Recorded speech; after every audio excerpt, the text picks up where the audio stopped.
Good morning. Welcome to the awards session.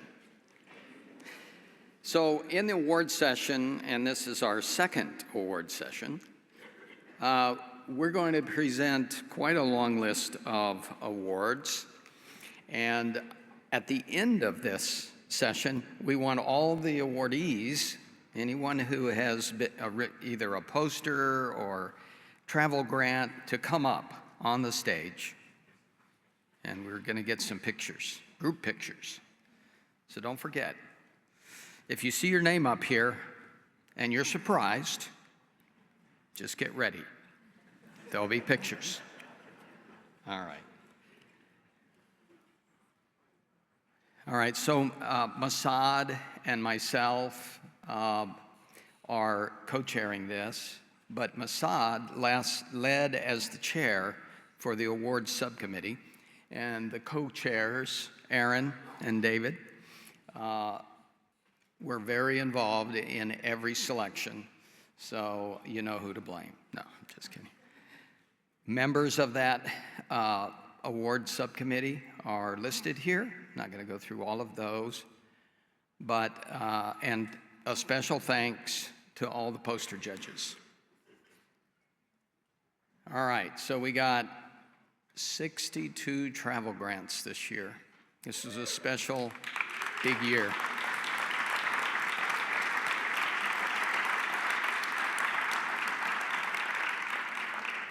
Thank you. Especially important for an organization is to stay young. And that's what we're doing with a number of different methods for staying young. And that keeps me young, or that was one of the reasons, right? So there's the travel grants.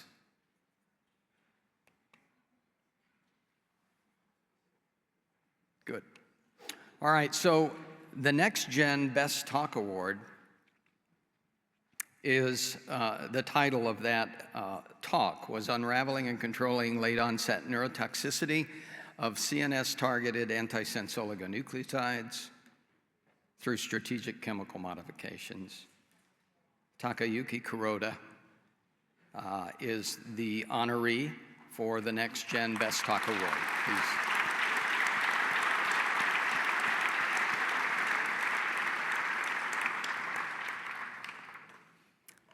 Moving forward, we have quite a number of poster awards.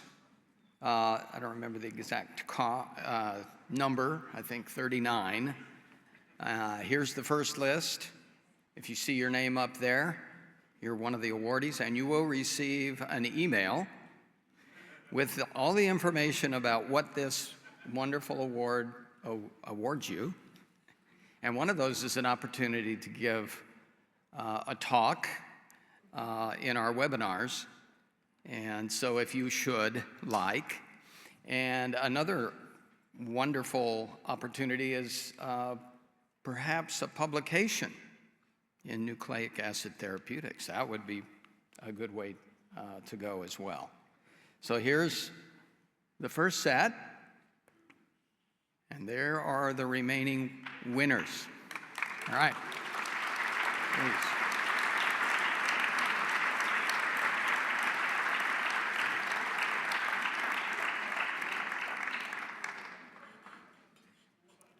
Good group. People's Choice Award. So this is the first time we've done this. Everybody had an opportunity to vote, and these were the top three vote getters. Therapeutic silencing of MAPT, in vivo pharmacology, ASO screening workflow, and the time-resolved live cell imaging. That was really cool. So 3 really cool People's Choice Awards.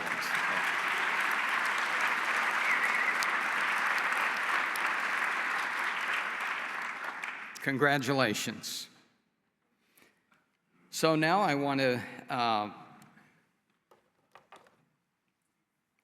particularly recognize a couple of people who are very dear to this society. And one of those is Mark Lamatri, pictured here with M&L Consulting.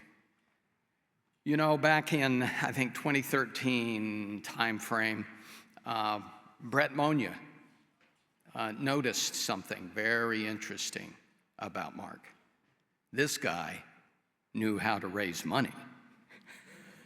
And Brett said, can you just do this every year? And so that became kind of an annual thing. It's all of the connections that Mark has in many, many companies and CMOs and CROs to be able to bring about funding for this organization. And this year was no different. So Mark, please come to the stage after you get your picture taken. Please come to the stage.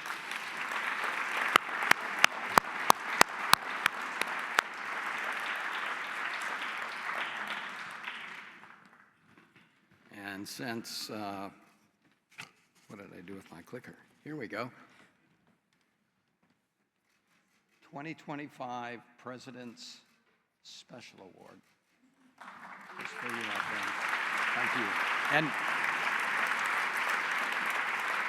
one other thing, I think Mark didn't help us for a couple of years, and we called him back into service this year.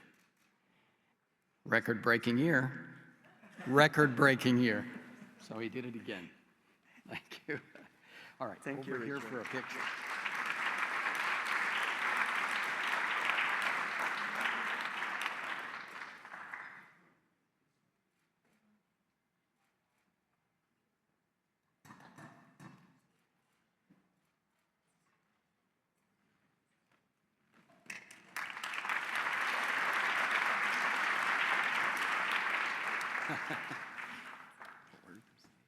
You want a word? Yeah, I will not make a long speech. Just thank you, Richard. Thank you, Brett, for giving me this opportunity in 2013. We were in Naples and we connected, and I did that. And for some reasons that probably not many people can understand, I enjoy doing that. And it may say that I have some kind of good relationship in general with people. I know that sometimes I can also be a little bit annoying because I insist too much. But anyway, they recognize that this society is important and they listen to me, and I'm very happy that thanks to what I have tried to develop, we can give so many travel awards and we can support this organization. I remember the first one in New York, barely 100 people, and at a certain time I was, I think, the first boss of a CDMO who decided to be an exhibitor at OTS, and now we have almost everybody coming, so I'm happy that I succeeded to do that. And thank you very much to everybody.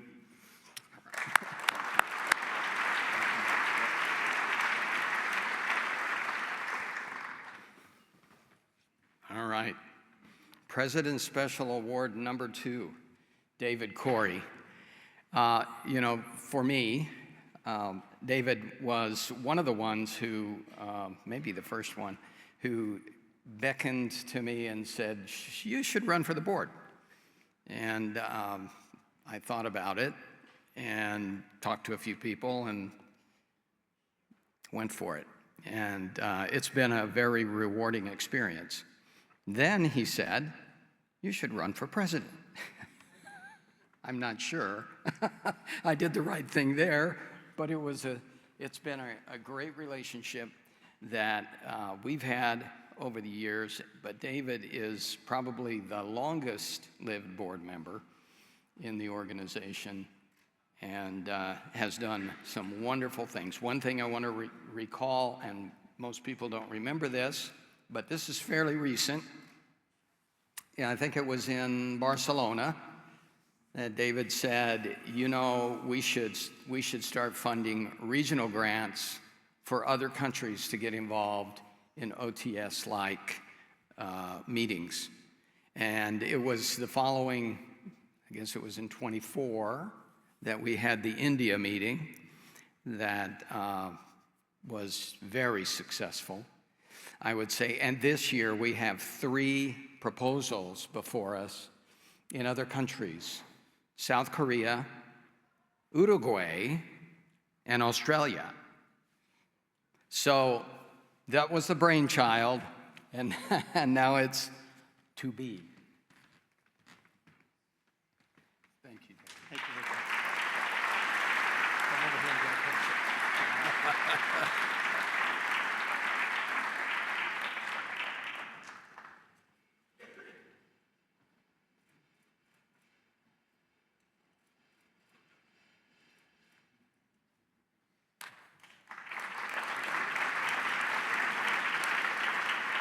First, I'd just like to say it would be great if the people who've been through my lab could, after this session, come up and we could get a picture. You know, it's been 17 years on the board, and Brett Monia was the person who invited me to the board and then invited me to be president. So, you know, growing up, I learned a little bit about what high-quality science is, but being at OTS, even dating back to my first meeting back in 1996, I can remember that was not an especially high-quality meeting. But I saw a poster, and I think that was Brett Monia at that poster too. And I saw high-quality medicinal science being applied to these difficult problems. That's what OTS has always stood for, and I've learned so much from all of my colleagues. So I would just like to thank everyone who's played a role in making this a field that overcame difficult problems, and as we saw a few minutes ago, actually brings benefits to patients. So this is a great field. I hope you're all as proud as I am to belong to it. Thank you.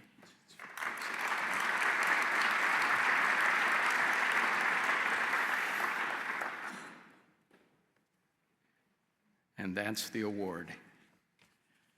All right. I want to talk a little bit about this next award. It's just kind of a special, relatively new. In 2022, the Society established 2 awards, one for science outreach and another one for patient advocacy, to recognize outstanding contributions by individuals who are making a positive change in the community in these 2 areas. This year, the OTS Award for Patient Advocacy is being awarded to a very special graduate student, Daniel Knight. It's up here on the screen, who is pursuing his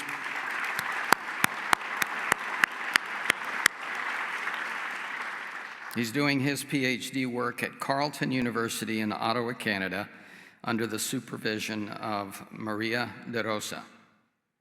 So Daniel Knight is a 4th-year PhD student, so just a little bit about his background. He's a PhD candidate in chemistry, and where he's developing a novel DNA aptamer to block pathophysiological aggregation of TDP43, and I know many of you are familiar with that protein in ALS-MND, and his preliminary work led to an ALS Canada Brain Canada Discovery Grant, the first awarded to Carleton University. So the loss of Daniel's father to SOD1 ALS in 2019 really inspired him to pursue an academic career in research to find a way to solve this big problem. Well, he currently serves as a member of Genetics Task Force with the International Alliance at ALS-MND Association, where together with global experts, he contributes to development of global recommendations. He has also contributed to annual fundraising and an outreach effort with ALS Canada, raising over $40,000 for ALS MND with his family and friends over the last 6 years. Well, that isn't where it ended. At the beginning of this month, Daniel, together with those living with ALS, caretakers, clinicians, researchers, community members, lobbied the Canadian government to commit 50 million over the next 5 years to support the integration of 3 key pillars: Capture ALS, the Canadian ALS Research Network, and the Canadian Neuromuscular Disease Registry. Federal funding into these key initiatives will help elevate ALS care and research in Canada to continue being a global leader in this domain. So please join me in welcoming Daniel Knight.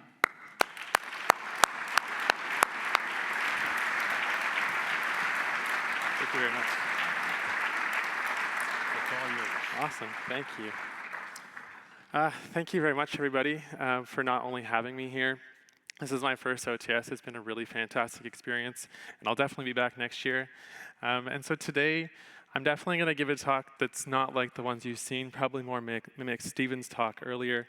I've been fortunate enough to have kind of a dual perspective in this community, and I've learned a lot of really important lessons along the way. And so it's kind of just a bit of a talk about my story, how I got here, and kind of what I've learned. So for those who don't know me, I'm Dan. I'm a PhD student at Carleton. I just turned 26 on Monday, and I'm kind of your everyday, normal Canadian 26-year-old. Naturally, a big hockey fan. I'd be doing my Canadian heritage a big disservice if I wasn't. And so I have a fraternal twin brother named Matthew. He's there on the left. That's us in Venice 2 years ago. And then we are 2 sons to our wonderful parents, John and Tammy. And together we are the Knight family. So where does ALS kind of play into my story? And it's through my dad, as Richard mentioned. So in January of 2019, my dad was diagnosed with SOD1 ALS. And this kind of led to, obviously, a really tough couple of months ahead. So this picture was actually taken, I believe, in February, where we kind of kept the Christmas stuff up because we didn't really know what the timelines looked like. And this was a family trip we took to New York City in the following month, in March. And so this was kind of, again, one of those moments that we just tried to hold on to as long as we could. And then my dad passed away in June of 2019, so 6 months after his initial diagnosis. And so SOD1, I don't have to tell you guys today, but SOD1 is obviously inherited. And this is the specific pattern in my family. So it affected my grandmother, and then my dad was one of 4, and he lost 2 of his siblings to the disease as well. And so now we're kind of at a standpoint where my brother and we haven't been genetically tested. It's an interesting conversation. It's kind of a big ethical, moral question. And we have our cousins as well that haven't been tested. And these conversations are kind of ongoing. We're also paying close attention to the Atlas trial and the pre-symptomatic carriers of SOD1. But it's definitely led to some challenging questions that we weren't necessarily expecting. And this is kind of where we're at right now. And so mentioning tofersen, this is kind of where I actually started a bit of my advocacy work, but more inadvertently. So I'm sure, as all of you are aware, when tofersen was up for approval in the United States, they had the advisory committee, and in this process, you can leave public comments for that committee. And I didn't know any of this. I wasn't familiar with the drug approval process, and I saw this on Twitter, actually, if you remember Twitter. And so from that point, I just saw a tweet that one night, it was the last night that you could leave a comment, and I kind of thought, like, what the heck? So I left his comment. I'm not going to read you the whole thing. But basically, it was just kind of a story of here's what it's like being a kid who was 19 years old when his dad only lived 6 months with this disease. We have a bit of, an uncertain future for my brother and I and our cousins. And this is what it would mean for this drug to be approved. And obviously it was, as we all know. And in Canada, it was just given conditional approval earlier this year. So this is obviously the best news that we could have hoped for. And so now that's more on my personal side, and now I've taken a lot of lessons from this, and I've learned in not only my research experience, but also more recently my advocacy experience, that there are a couple of gaps in the disease, not necessarily the basic research. Basic research, we always want more resources, more money, more experiments, all that stuff. But there's other nuances to the disease that I didn't necessarily realize until my dad had it, and then also in his advocacy work. So that's stuff, like for people living with the disease, how do we improve equity for access to clinical trials? How do we, people are living longer with ALS right now. How do they renovate their homes? How can they stay comfortable? Who do they go to? How much does it cost? Who's going to pay for it? All these kind of, like I said, nuances that I wasn't really expecting to hear about, but I'm really glad I did. And so that's more the advocacy sphere that I've been very fortunate to be part of with a couple of organizations that I'll tell you about. But they're ultimately very big lessons that I hope I can kind of share with you today. So my first set of work is with ALS Canada. And so this is more of our personal fundraiser. So every year we do the annual Walk to End ALS. It raises hundreds of thousands of dollars every year for the ALS Society of Canada. It's a really deeply personal event, obviously, but these are just some personal pictures from the last couple of years. And as much as in kind of these conversations I've had with people, one thing that we always say is it's a community that you never wanted to be part of, but we're really glad to be part of. And it was a tough entrance into that community, of course, but it's one of the most supportive and optimistic environments that I've ever been part of, and it's just a really overwhelmingly positive experience. And so as Richard alluded to, just actually a couple weeks ago, at the beginning of October, I was invited to be part of a delegation to Parliament Hill in Ottawa, where we joined ALS Canada to lobby the federal government for $50 million in funding. And I won't go through each of these individual projects themselves, but basically the goal was to try and integrate these 3 projects, which use clinicians that specialize in care and research, Capture ALS, which is a biomarker discovery program, which is also going towards a biobanking program, and then this neuromuscular disease registry. And the thought process was really if we could integrate these 3 kind of at an elevated level, then we can really take the care and research of ALS in Canada to the next level, and hopefully one day even be able to predict ALS in patients. So this is I have to give huge thanks, and that's going to be a constant theme in this talk, so I apologize. But my first set of thanks go to the team at ALS Canada. They have been phenomenal, not only in when my dad was sick and actually supporting our family, but also in inviting me into these initiatives, recently awarding us a research grant as well. So I felt their support in so many different domains, and each time it gets increasingly more overwhelmingly positive, and just it's very, very grateful to be part of this experience with them. So these are just some kind of snippets from that day. So we had kind of little teams, and I was with a couple. So Jason Ritchie is the man in the wheelchair. He's a man living with ALS. He lives in Mississauga, Ontario, which is just outside of Toronto. And then above him is Nancy. She's from ALS Alberta. And to the right is Susan from ALS Quebec. And they all come from different backgrounds. And so it was a really powerful experience to be part of something where we have researchers and physicians, but also patients and caretakers and family members, and everyone in the same room at the same tables to all share their very unique but important experiences. And so this was us meeting with an MP from Edmonton, and then this was kind of our bigger group photo. So there were 47 of us, like I said, from all walks of life, and ultimately just very grateful to be part of such a powerful experience and powerful initiative. So again, deeply grateful to ALS Canada for that. The next kind of the thing I'm part of is the International Alliance of ALS M&D Associations. And so this is pretty much an association of associations. There's 73 associations across 39 different countries, and that is growing, which is really an incredible feat. And basically, the goal of the Alliance is that they want to improve the understanding and treatment of ALS MND by involving patients first. And so this is we want patients at the table for every single conversation, from the basic research to all the way through to how to treat the disease, and then eventually, end-of-life care.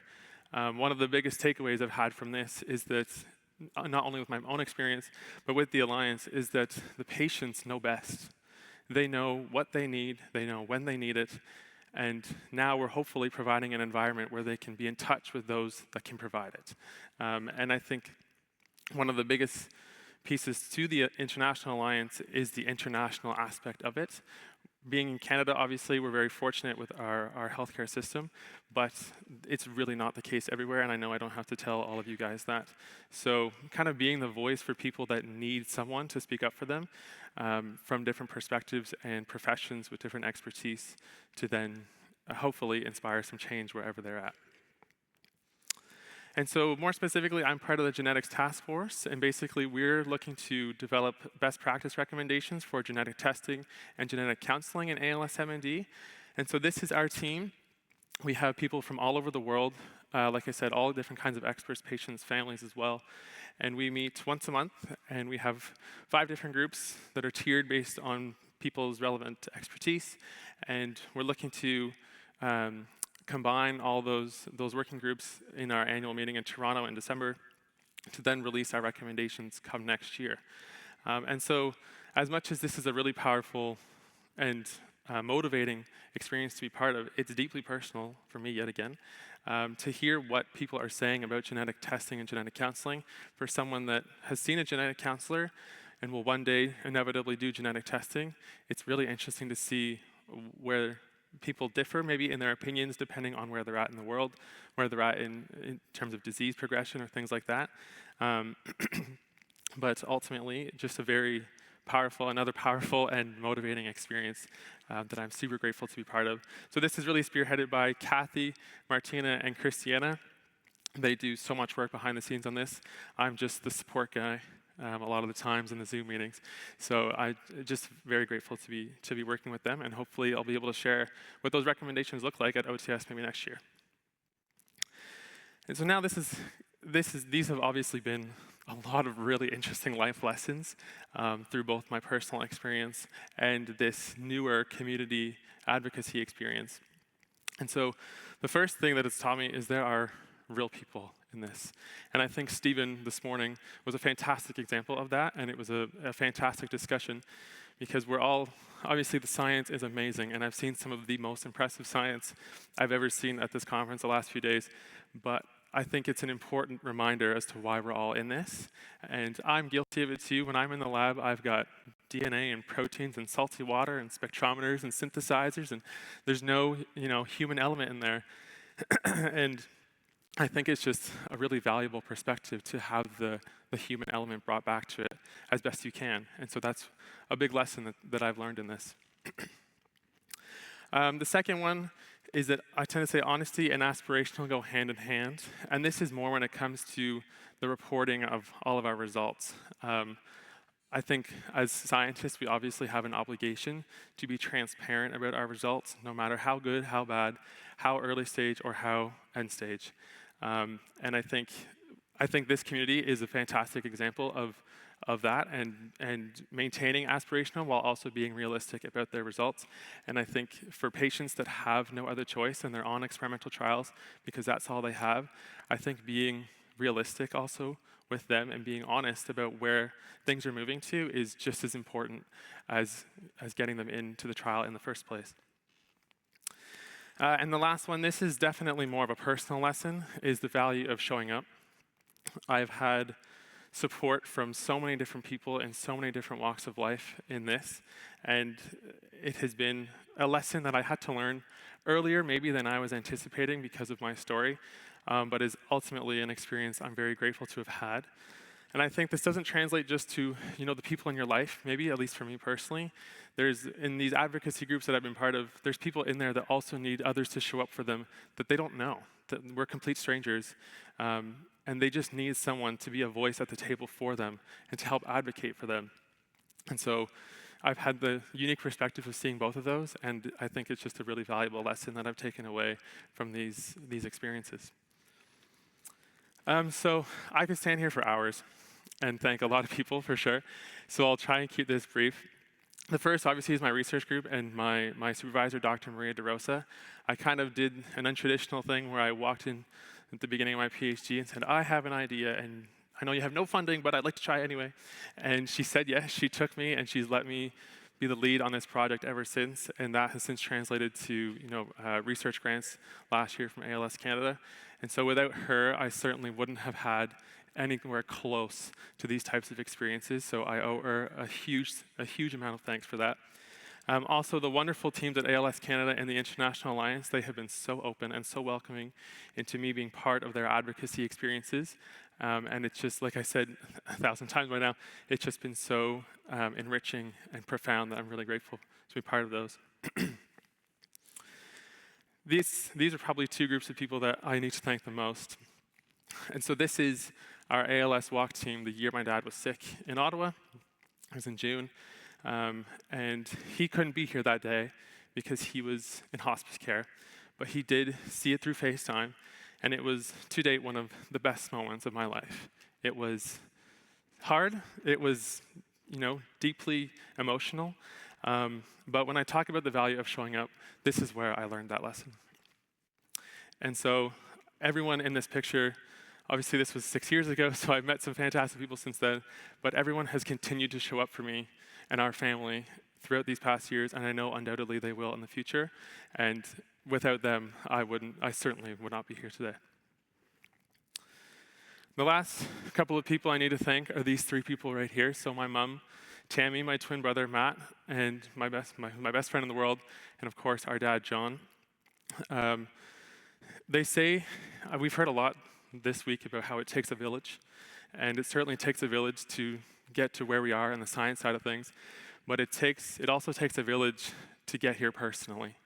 And they're actually watching back home in Canada. It's very early in the morning. And so they're back there on that camera, as are a number of other people close to my life. And so I just want to say thank you to them, because if you'd asked me 6 years ago if I would be in this position, I probably would have laughed.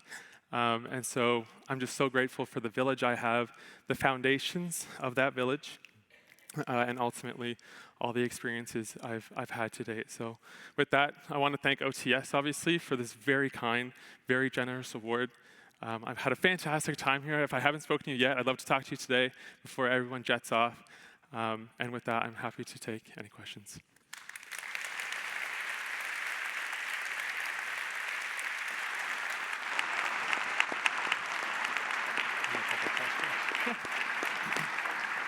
We probably have time for a few questions.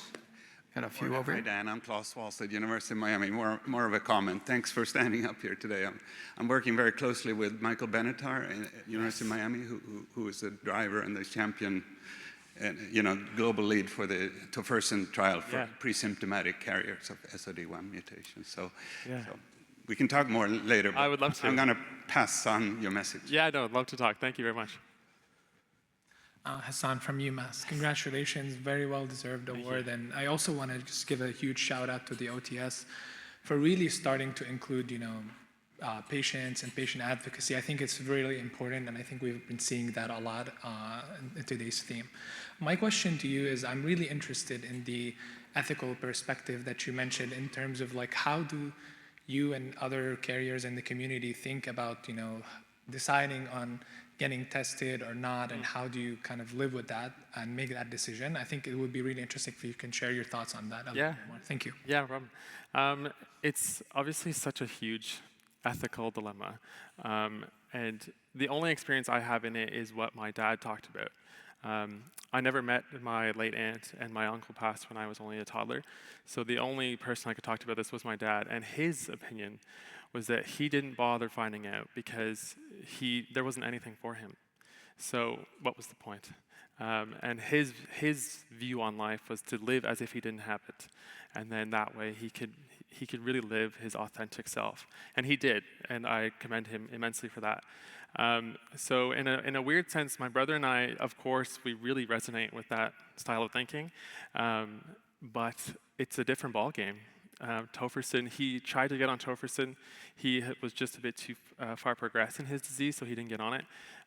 But for him and his siblings and his mom, it was a death sentence. And now it might not be. And that's what the Atlas trial is so important to know. So I think that was a very long answer, but basically my my consensus on it is, I think for us, we want to know if there's a way that we could get into a trial, maybe something like Atlas, without knowing. And if we could just be blinded, see the result, and put us in a healthy control or something like that, then that would be really appealing. But it's not always the case, and we understand that. So it's a matter of frequent conversations with our neurologists as well, to just stay on top of things. And then, we kind of play it a bit by ear, and we'll see what happens. Yeah. Thank you, Daniel. Thank you. Thank you. Ah, thank you very much. Perfect.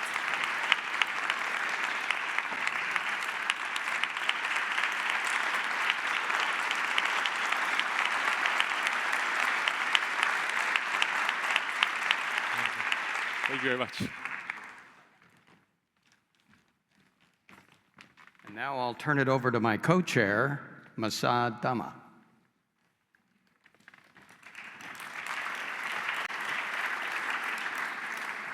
All right, so we have 5 more awards, and I think you're going to like what you're going to see. We're going to start with the Gowards, Alan Gowards Memorial Award winners.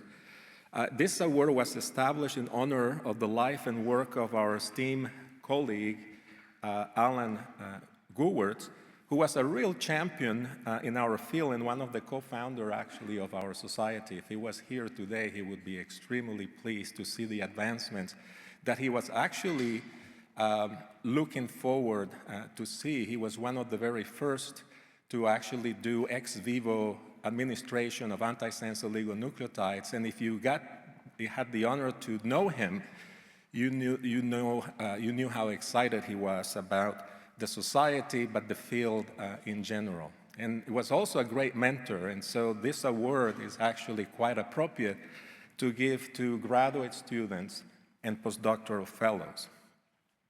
So his passing in November 2010 inspired the society to create these 2 scholarships awards, given annually to outstanding new scientists, and to recognize their contribution in the field of oligonucleotides therapy. So it's my pleasure to introduce you to Christina Hoffman, a graduate student who just graduated from the lab of David Corey at the University of Texas Southwestern Medical Center. David wrote a glowing letter about Christina, describing her work on nuclear argonate RNA complexes, which is going to present today. So if you're looking to hire an outstanding scientist, she's the one. So Christina.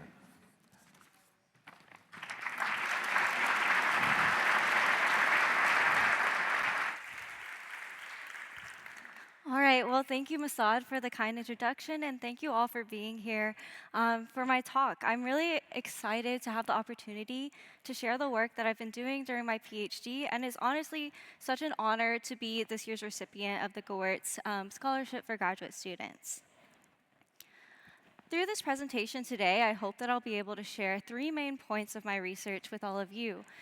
First, that we've determined that Argonaute-2 microRNA complexes are able to recognize their target sequences within chromatin, that chimeric eclipse, the method that we mainly use for this, is a really powerful method for the identification of endogenous targets within the cell. And lastly, I hope that I'll be able to share some information about how we've gained some insights into microRNA-mediated silencing and how this may begin in cell nuclei. So as we've heard over the past few days, RNAi is a sequence-specific mechanism of gene silencing that's been best characterized for its action in the cell cytoplasm. The more therapeutically relevant mechanism of silencing occurs when an siRNA is fully complementary to its target sequence.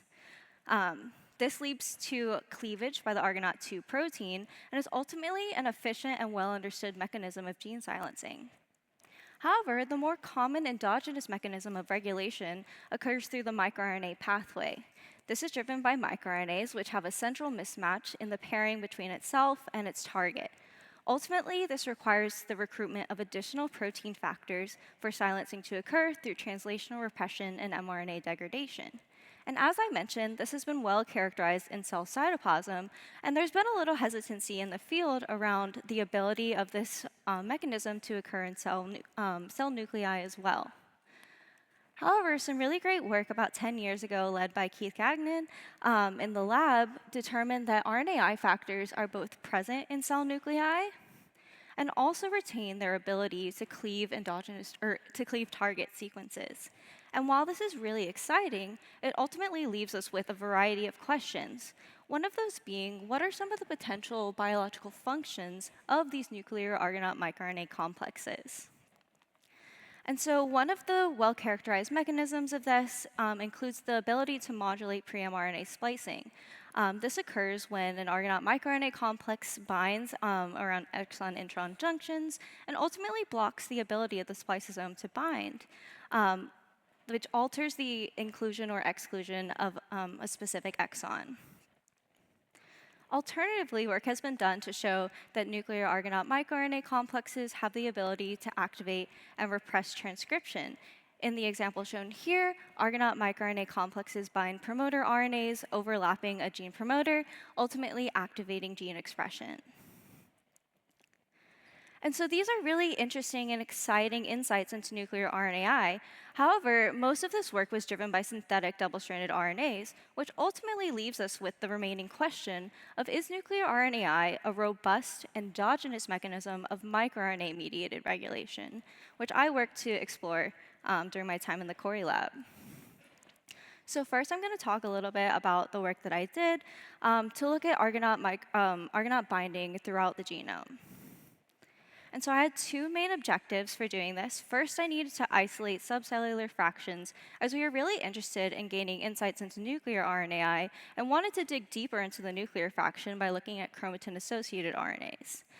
Once I was able to do that, I did some work for the identification of targets. And first, I'll talk a little bit about how I worked through isolation of fractions. And so previous work in the lab had optimized protocols for the separation of cell cytoplasm and nucleus. However, as I mentioned, we are interested in separating the nucleus into two parts, the soluble portion, or the nucleoplasm, from the insoluble portion, or the chromatin. And so after a variety of different optimization steps, I was able to settle on a set of conditions that allowed for reproducible isolation of cell cytoplasm, nucleoplasm, and chromatin, as shown by our purity protein markers here in this Western.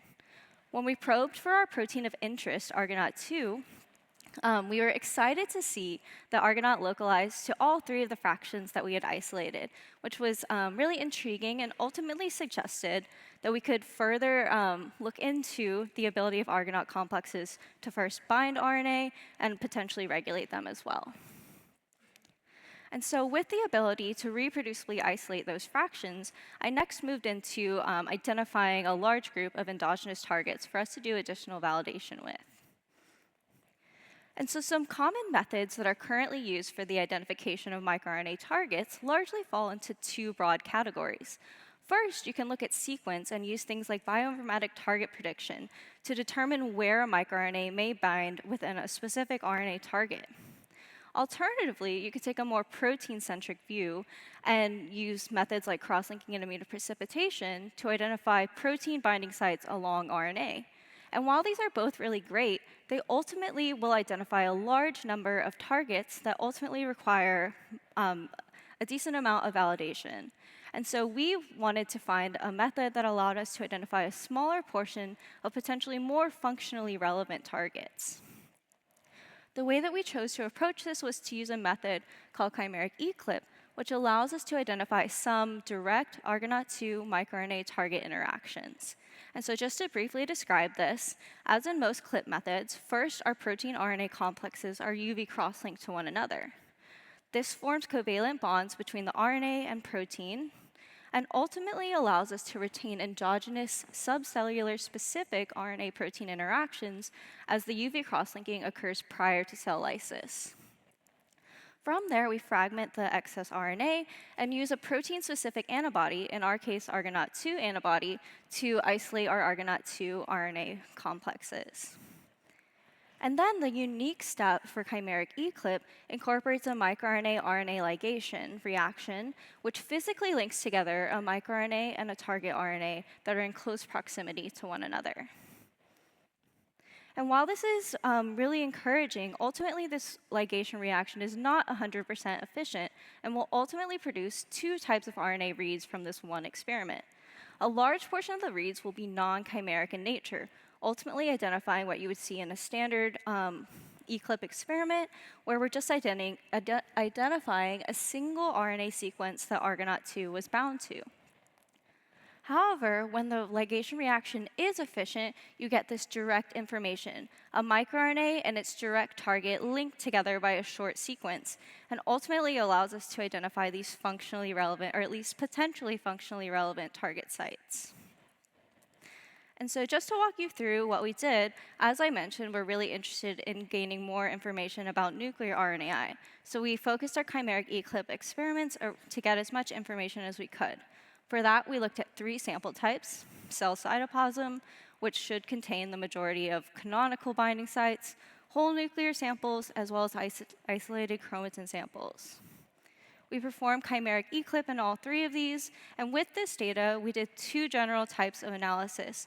First, we looked at general Argonaut 2 binding across different parts of RNA, and then we could also look into this data and identify specific targets for further validation of microRNA-mediated silencing. And so first, I'm going to dive into some of this information about general binding of Argonaut, and we're going to focus on the non-chimeric reads first. So as I mentioned, this is going to be information about Argonaut bound to a single RNA species.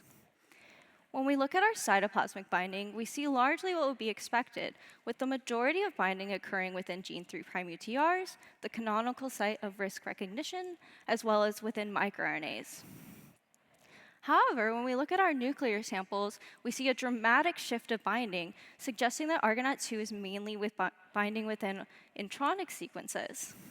This was a little bit surprising at first, but when you think about it, introns are very long, abundant sequences present in the nucleus, which could just suggest general Argonaut binding to those.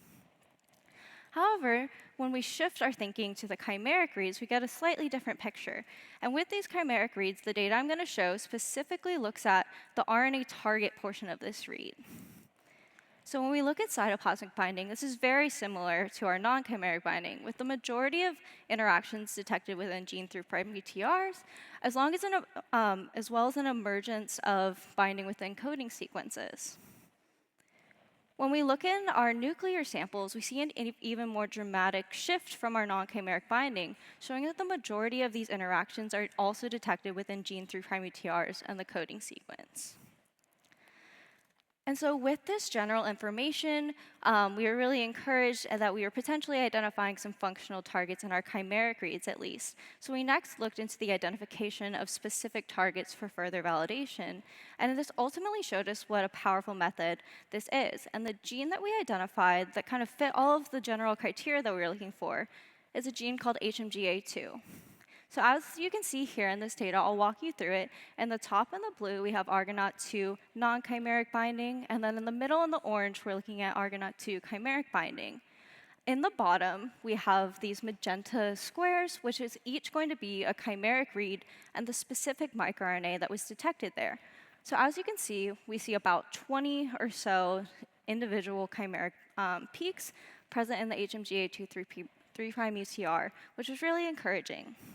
What was even more exciting was when we looked in our nuclear samples, we saw that about 50% of this binding was retained, suggesting that maybe some of this binding occurs in the nucleus endogenously. And finally, we also looked in our chromatin samples, and we were excited to see that this nuclear binding was also retained in the chromatin, suggesting that maybe there's some opportunity for the RISC complex to recognize nascent transcript sequences. And so with this really encouraging identification of a target, we next wanted to do some validation. Are we truly identifying a gene under the regulation of microRNAs? And so the first question we asked is just, is HMGA2 expression sensitive to the presence of microRNAs? And for that, we needed a general model, and I'll walk you through what we used. So to explain our model, I'm going to take you back to microRNA biogenesis, microRNAs are transcribed by RNA polymerase II and undergo 2 cleavage reactions before reaching maturity. The first cleavage reaction is mediated by a protein drosha, which mediates the transition between primary microRNA sequences and pre-microRNAs. We have a cell line in the Corey lab that knocks out this drosha protein, ultimately inhibiting this first step of microRNA biogenesis, and leads to the significant depletion of mature microRNAs in our cell line. And so I chose to look at HMGA2 expression in these 2 cell lines to see if they were sensitive to microRNAs. And we first looked in the cell cytoplasm and saw a significant upregulation of HMGA2 RNA level in our drosha knockout cells. So in the absence of microRNAs, we see an upregulation or de-repression of silencing. As we're also interested in nuclear silencing, we saw nuclear binding, so we're like, what's kind of going on there?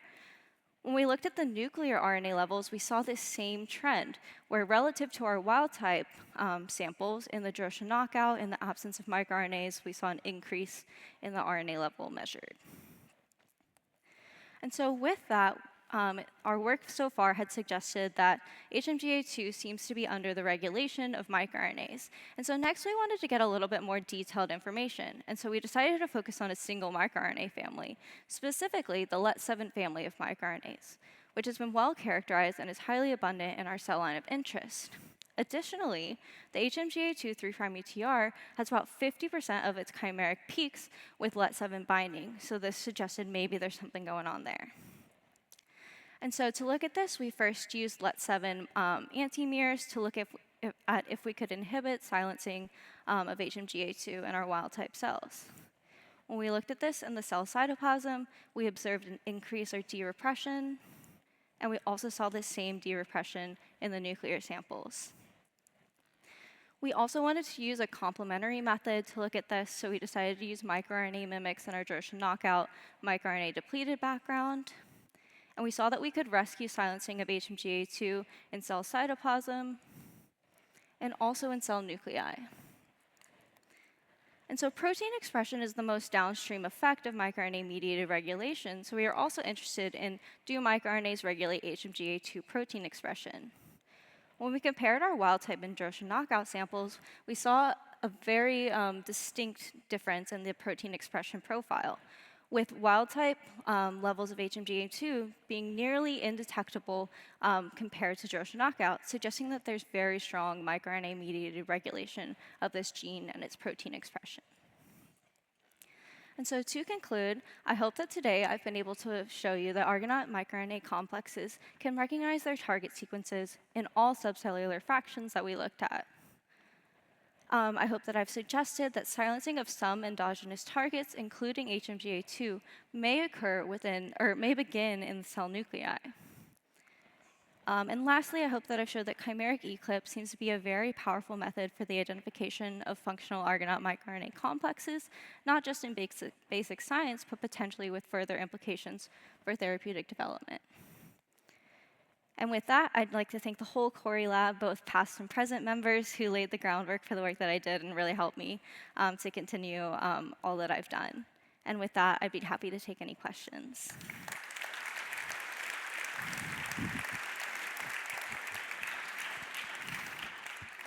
Terrific. We have time for a couple of questions. Go ahead.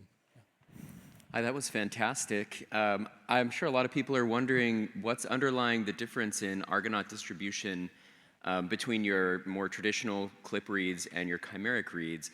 And I was wondering if you thought maybe, is that a bias in the ligation? Could you talk about maybe how you fragment the RNA or what you think is going on? Yeah, definitely. I think there's a variety of factors that may underlie that.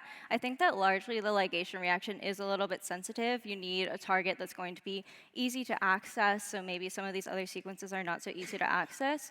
We also believe that the ligation is going to be more efficient when a gene is highly expressed, and also maybe when that binding's a little bit stronger, so it's less transient, it's easier for the reaction to occur. So I think that that's our main thoughts right now, but I think there's a lot of factors that could be involved in that. Wonderful talk, Lucas Kilpinski from Roche. So I have one quick question and maybe one bit longer. Have you looked on a transcription process? Is it affected? Yes, so we have looked a bit at transcription. We do see about a twofold upregulation of the HMG-A2 pre-mRNA, but when we look at splicing changes or at least RNA polymerase recruitment to the promoter, we see no difference between the presence or the absence of microRNAs. And the second question, what does it mean to the field of siRNA therapeutics?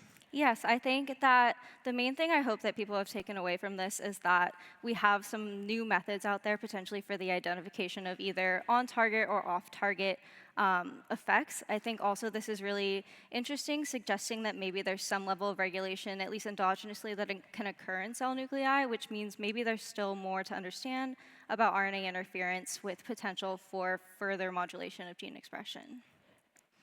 Anastasia, RTI. First, it's stellar presentation, like clear, beautiful science, amazing amount of work.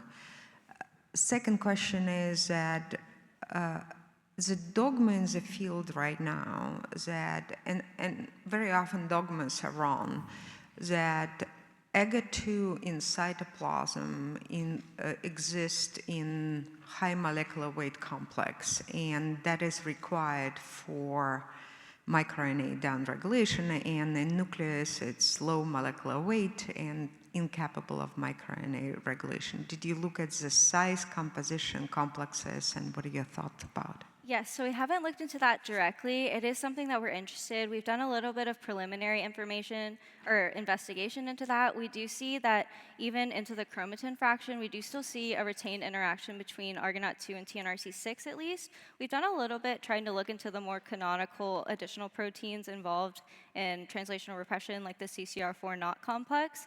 We've had a bit of mixed results with that, so I don't think we're quite clear on what's going on, but I think there's the potential for either a similar mechanism in the cytoplasm or maybe some slightly different protein interactions to be mediating this. Thank you. Don't go away. We're going to take, come on. Sounds good.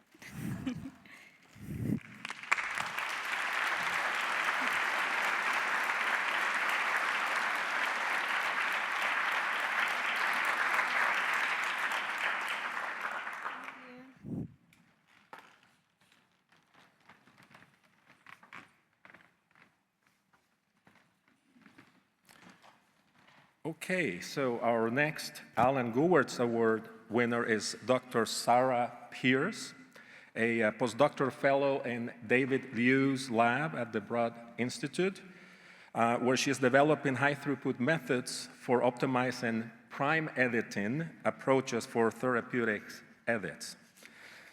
Just to put Sarah on the spot, the letter of nomination we received from David describes Sarah as an incredible driven researcher and leader in his lab, one of the most talented and hard-working scientists that he had the pleasure of working with in his 26 years of career as a professor. And I should say that she is looking forward to her future career as an independent researcher and is planning to leverage her expertise in genome editing and RNA. So again, keep an eye on her. Sarah.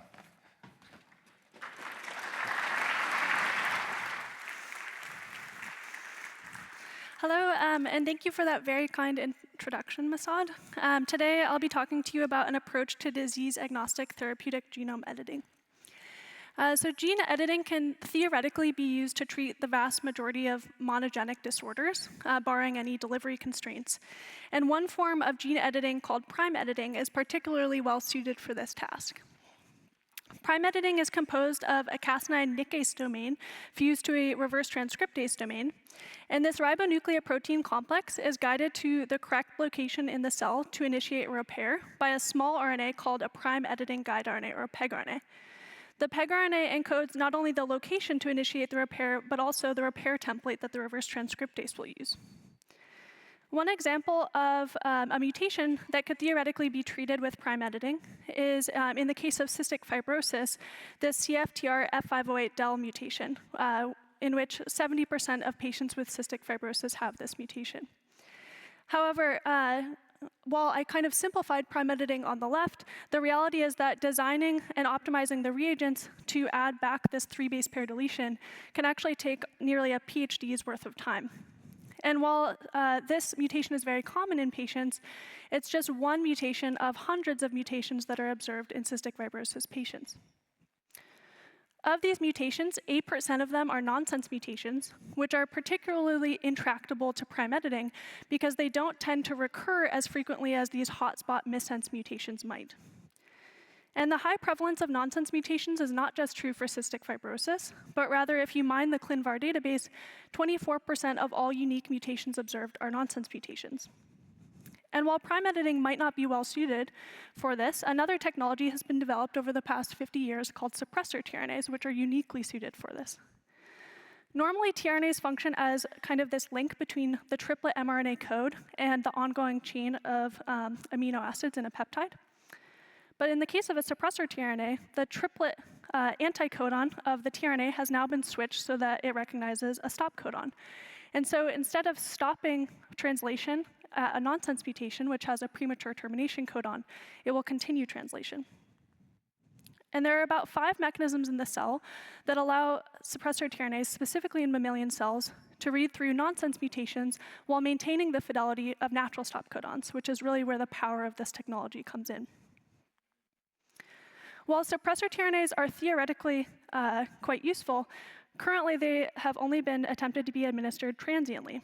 So in preclinical studies, people have tried to administer them through adeno-associated viruses, which have the constraint that the capsid protein is extremely immunogenic. And so patients likely would only be able to be administered the suppressor tRNA once. And in fact, they would likely require lifetime administration. Secondly, researchers have attempted lipid nanoparticle administration. This administration route has the opposite problem, where we know that it can be administered repetitively. In fact, every person in this room has likely received multiple doses through the COVID vaccine. But these patients would become entirely dependent on this LNP through these weekly administration routes.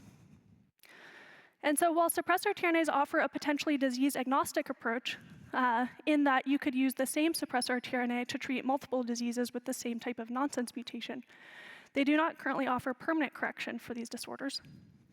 And while prime editing, the way that we currently use it, does not allow for a disease-agnostic approach, it's very mutation-specific, it does theoretically allow for permanent correction for the mutations that we decide to prioritize.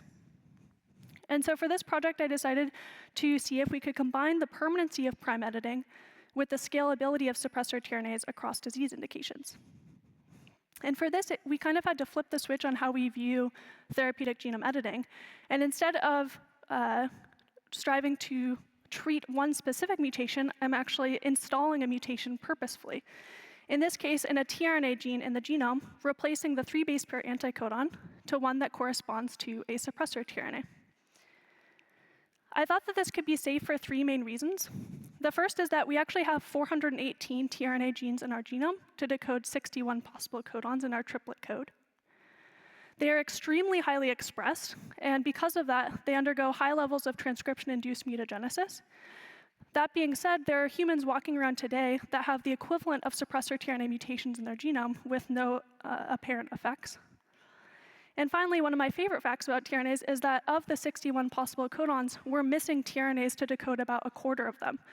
And so presumably pseudocognate tRNAs that differ in the wobble position are able to compensate for these. And for these reasons, I thought that I could convert just one of the 418 tRNA genes into a suppressor and still have a safety profile. I wanted to mention that this work has been co-led by a very talented postdoc in David's lab, Stephen Irwood. So to start this project, we decided to screen all endogenous tRNAs for their potential to become suppressor tRNAs. In order to do that, we designed 18,000 different pegRNAs targeting these tRNAs.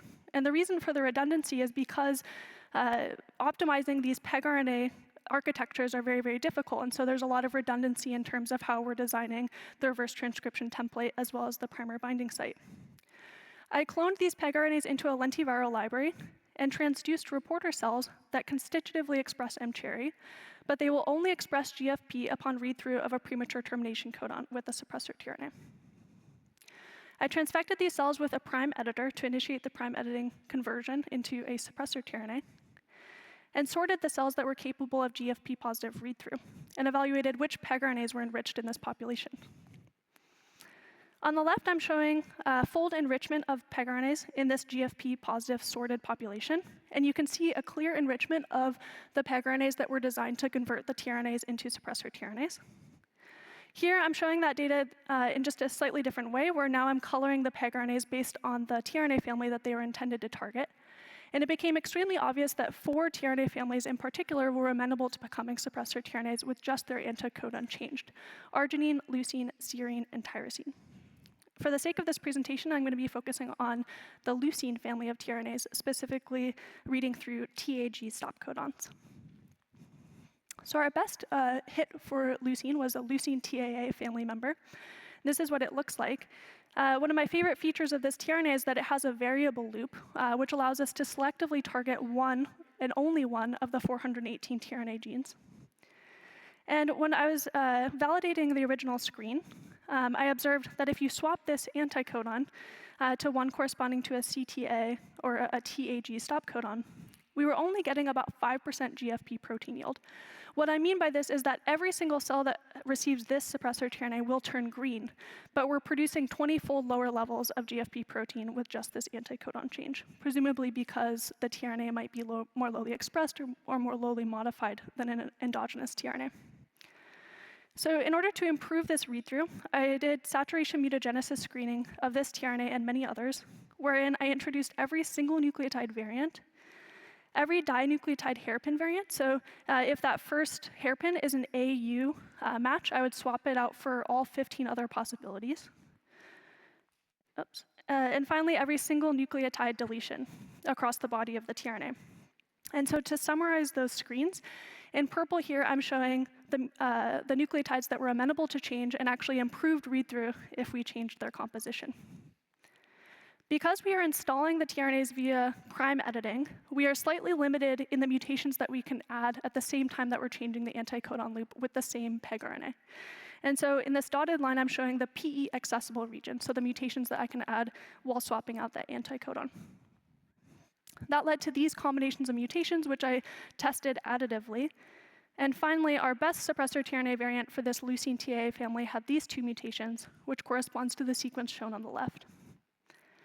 With these additional mutations, I was now seeing upwards of 35% protein production relative to a wild-type GFP, which was very exciting because I knew that this was surpassing the therapeutic threshold for a number of disorders caused by nonsense mutations. And so in order to see if our suppressor tRNA could actually read through nonsense mutations in their native context, I focused initially on 2 diseases, Batten disease and Tay-Sachs disease. These are both lysosomal neurological disorders, and what I liked about them is that I could evaluate not only protein production, but actually enzymatic rescue and functional protein production at the same time. And so I generated 4 different cell line models with 2 different mutations for each disease, and evaluated to what extent we could read through these nonsense mutations with the prime editing installed suppressor tRNAs. At baseline, I had no enzymatic activity for these 2 enzymes. With the prime editing mediated installation of the suppressor tRNA with just the anticodon changed, I observed demonstrable enzymatic rescue. But with the addition of these mutations in the anticodon stem loop, I was able to surpass the therapeutic threshold for all 4 of these mutations with the exact same prime editing agents. And that's really the power of this type of technology, is that instead of having to optimize reagents for each of these 4 mutations, I could install just 1 mutation in the tRNA gene. I next wanted to evaluate if this could function in an in vivo systemic context. And so initially, I just took wild-type mice, and I introduced adeno-associated viruses containing reagents to install my leucine TAA suppressor tRNA at the mouse equivalent of this locus, as well as a GFP reporter, either wild-type GFP or GFP containing a TAG stop codon. And I injected these mice intracerebroventricularly at day 0 and evaluated expression at day 21. So with the wild-type GFP, we observe 100% GFP protein. With a premature termination codon installed, we get 0% GFP protein. And with the installation of our suppressor tRNA, now we're observing 25% protein yield. So this is on par with what we were seeing in the in vitro context. Next, I wanted to evaluate in a more therapeutically relevant model if we could rescue protein expression. And again, one of my favorite things about this technology is that when I wanted to do that, all I had to do was change the mouse. And so I chose to focus on a mouse model of Hurler syndrome. This is the only commercially available mouse model that has a TAG stop codon from Jackson Laboratories. It's also a lysosomal storage disorder, and so I could evaluate enzymatic rescue as well as protein production. Unfortunately, delivery is certainly still an issue in the gene editing landscape, and so after ICV injection, I only observed about 5% prime editing, although across a number of tissues, not just the brain. And I observed, luckily, an almost functionally equivalent level of enzymatic activity, even with these low levels of prime editing. And this was exciting because the therapeutic threshold for this disorder is only 1%. And so I could actually evaluate systemic results of this enzymatic rescue. One of the worst phenotypes in this disease occurs in the cerebellum. So Purkinje neurons in particular have this high vascularization that will eventually lead to the death of these neurons. However, with our prime editing installed suppressor tRNA, we were able to almost completely ameliorate this vascularization. In summary, we first identified suppressor tRNA backbones tRNA backbones that were amenable to becoming suppressor tRNAs. We then further optimized these suppressor tRNAs through iterative saturation mutagenesis and combinatorial mutagenesis, and validated them across different cell lines as well as mouse models that we could actually restore protein production. And we call this technology PERT, for prime editing mediated read-through of premature termination codons. It is now in press, so if you want to read more about a lot of that I didn't have time to talk about, hopefully you can look there. In terms of future directions, we're really excited to have or to start having disease-specific collaborations. Our current focus area is quite targeted for ataxia telangiectasia, with a number of amazing collaborators.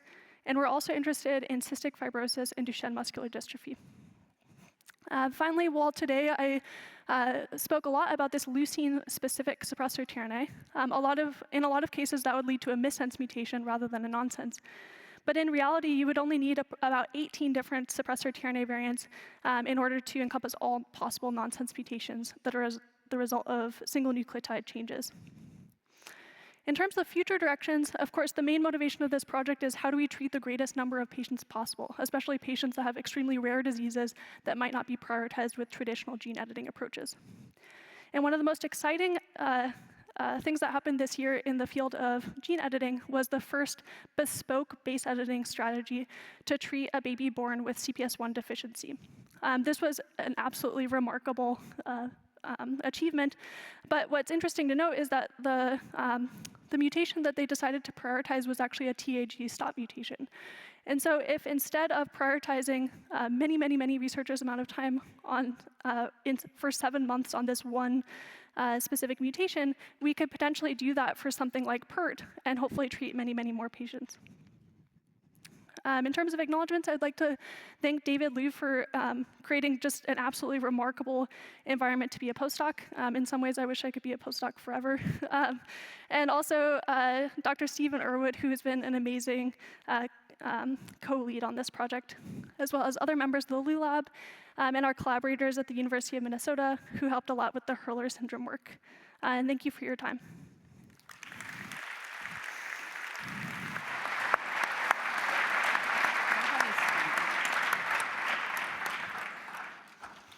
Anastasia. As usual, David postdocs, fantastic talk. So I actually have two questions for you. So you identify very strikingly that it's only a couple of tRNAs out of many amenable to this approach. Do you know why?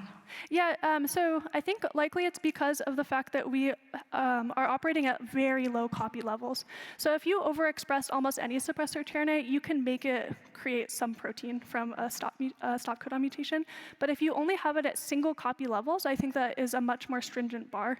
In fact, the way we actually started this project is we started by transfecting in suppressor tRNAs. We were very excited at how easily we could read through pretty much everything we tried. But the single copy is the difficult part. And the second question is that with suppressor tRNAs, one of the reported issues that so far, at least to the best of my knowledge, the efficiency of read-through for wrong codon versus normal stop codons is more or less the same. And it was reported that continuous overexpression or expression suppressor of tRNAs results in this kind of very low level, but read through the normal codons, which generate new epitopes and potentially can be toxic. Can you tell us whether you look into it or it's a concern? Yeah, I will say it definitely is something that we'll have to follow up on even further. The way that we approached that question is we did whole proteome mass spec to evaluate any peptides that might be generated past TAG stops, and we observed none. We weren't convinced by that, so we then followed up with target ion mass spec on the most highly abundant proteins that end with the TAG stop. We still observed no peptides being generated, although we did observe robust peptides generated past the premature termination codon as a control.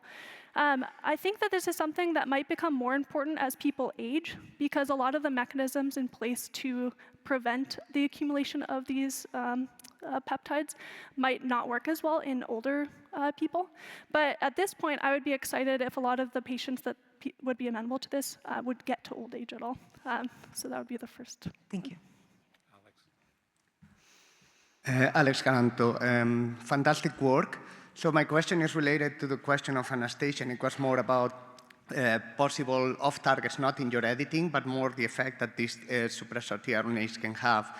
Because, of course, in our cells, we have transcripts that are produced to be non-productive and may have a premature stop codon, and sometimes they have a regulatory effect. So have you checked anything about it? So how it influences the entire proteome, not only the real stop codon, but if you generate the new peptides? Yes. So when we did the mass spec analysis, we really only were looking for peptides generated past the 3' UTR. It would be interesting to look a little bit more broadly, as you mentioned, but we haven't done that yet. One last one? Yeah. Quick question. You started with CFTR. Have you done anything there, and is it actually helpful? Yeah. So I actually did a screen I didn't talk about where I took the sequence context of about 12,000 different nonsense mutations in the ClinVar database and evaluated the extent to which my suppressor tRNA could read through them. And then I specifically validated the CFTR ones with a full-length cDNA and then evaluated protein production. On average, we're getting about 15% protein production across all of the, I think we evaluated 14 nonsense mutations for CFTR. Some work better than others, and I certainly think there's room for improvement. But. Thank you. All right. Congratulations, Sarah. So we'll go Oh, sure.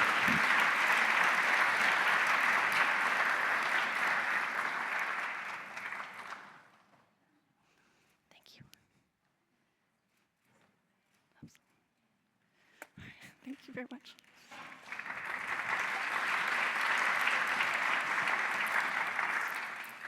Okay, so next is the Mary Ann Liebert Publisher Young Investigator Award. This award recognizes outstanding scientists in the field of oligonucleotide therapeutics who have received a doctoral degree within the previous 15 years. It is my pleasure to introduce you to this year's winner, Dr. Hien-Tran Zhao, who is Vice President of Neurology Research at Ionis Pharmaceuticals. At Ionis, she leads the discovery teams for several drugs currently in clinical trials for the treatment of Alzheimer's disease, Parkinson's disease, and prion disease, among others. She has been a key player in several papers on oligonucleotide efficiency in prion disease models. published by Ionis and the Broad Institute, one of which is now in clinical trials, and I think we're going to hear that from her talk today. Her letters of support stress how passionate she is about her work, the impact that she has had on patients, and her role as an example to young scientists. So welcome, Dr. Zhao.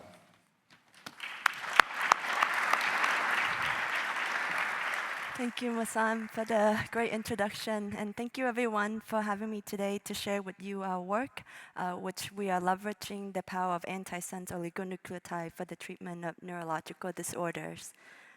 This is my disclosure.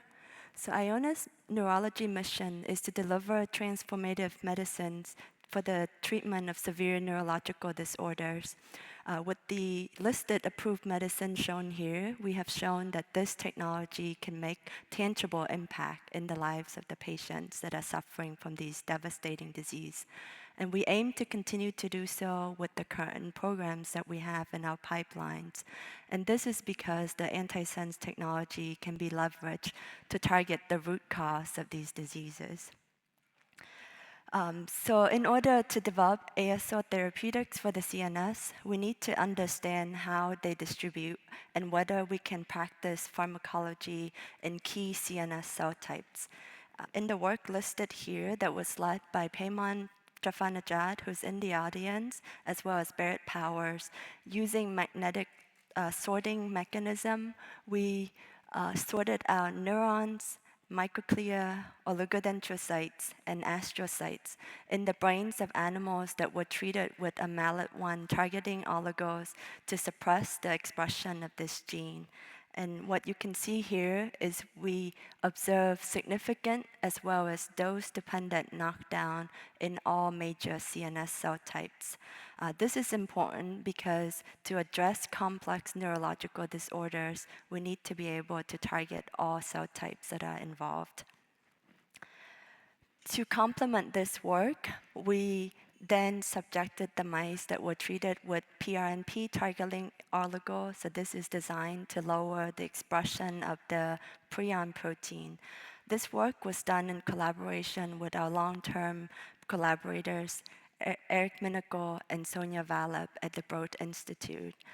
So here you can see that we observe broad target reduction across all major CNS cell types in key regions such as the cortex, thalamus, as well as the cerebellum.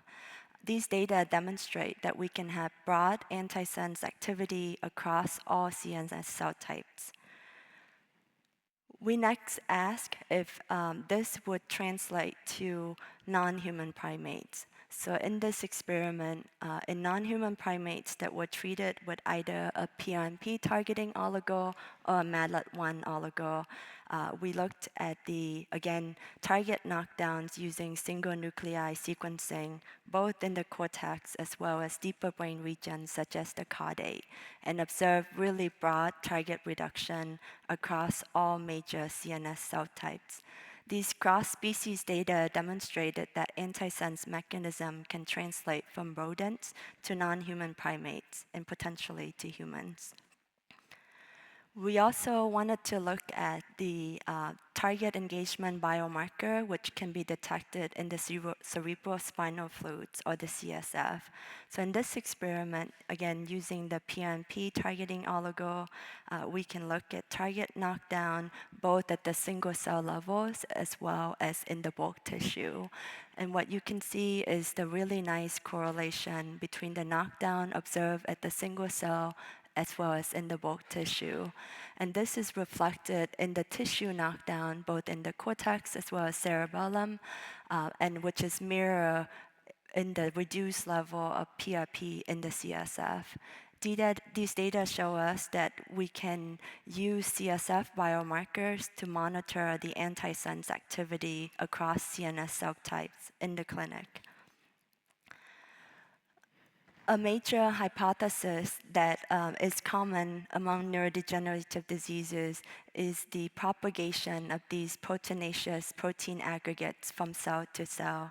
As illustrated here, proteins such as amyloid beta, tau, and alpha-synuclein can spread from cell to cell, seeding pathology in connected neuronal network. This hypothesis have given rise to a number of therapeutic strategies, which include either inhibiting cellular uptake or release or transport of these aggregates, or capturing these misfolded aggregates as they pass from cell to cell, as in the case of monoclonal antibodies, or using genetic approach such as antisense to reduce the endogenous protein as its source, as studies have shown that these endogenous proteins are required for both toxicity and propagation, which underlie the disease progressions of these diseases.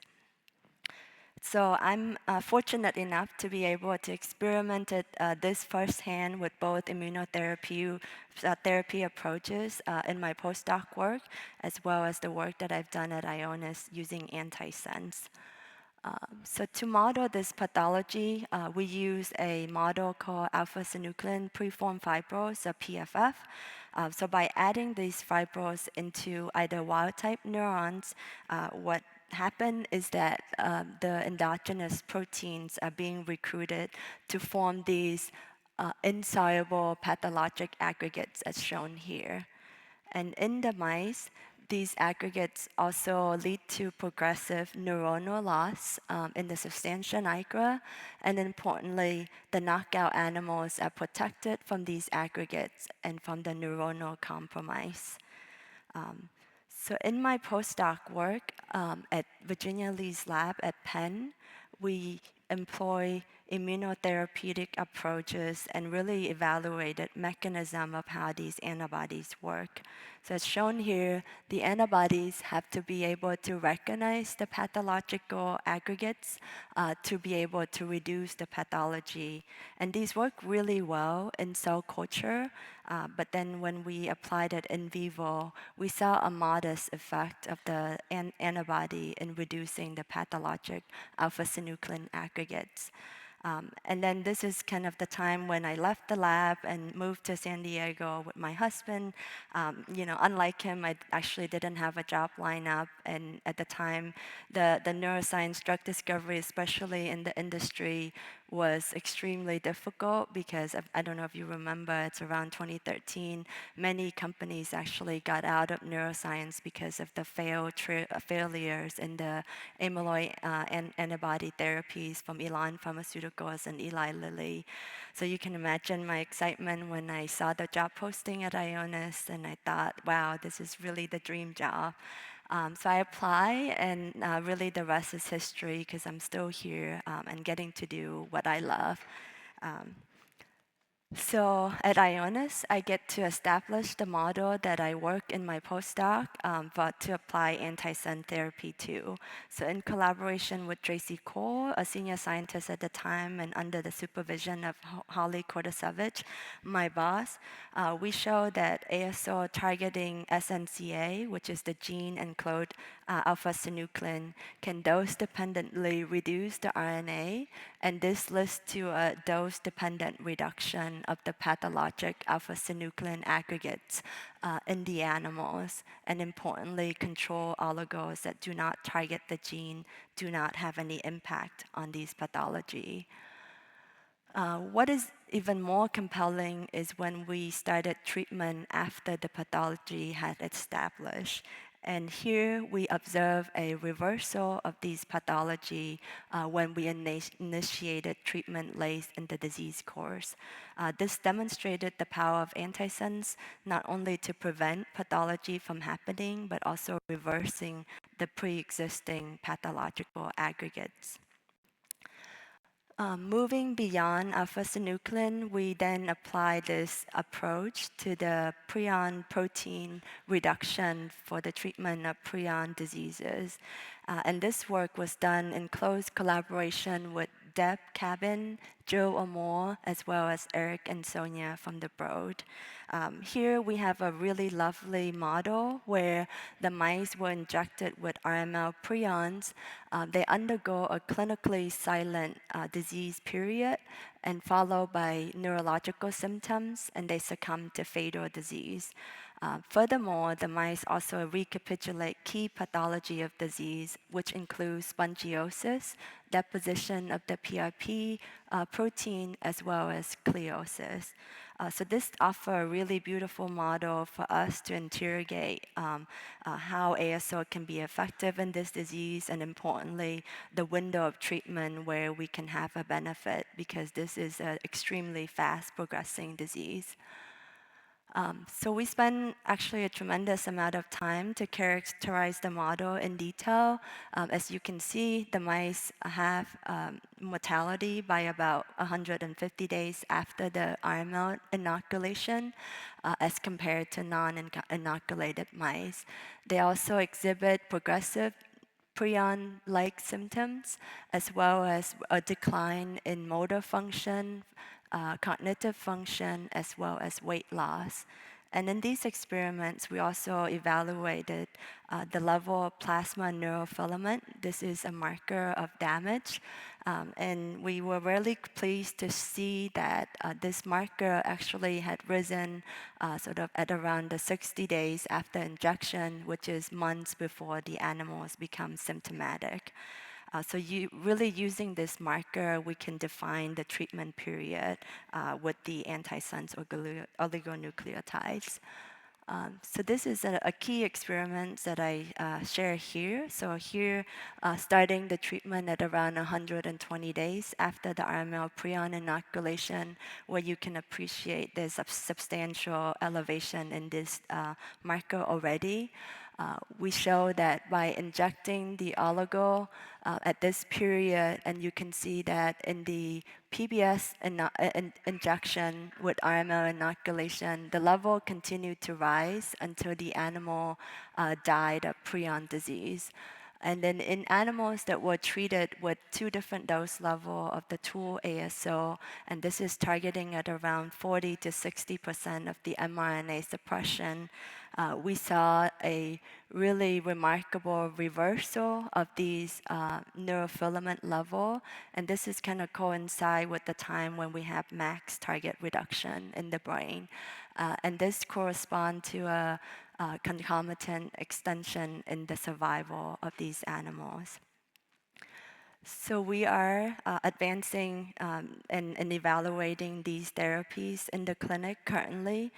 So here we also have ION 464 targeting SNCA for the treatment of multiple system atrophy, and then ION 717 targeting the PRNP gene for the treatment of prion disease. And we're eagerly awaiting the results of these trials in the next year. And finally, we also have made recent advances in the medicinal chemistry effort to allow for longer dosing interval.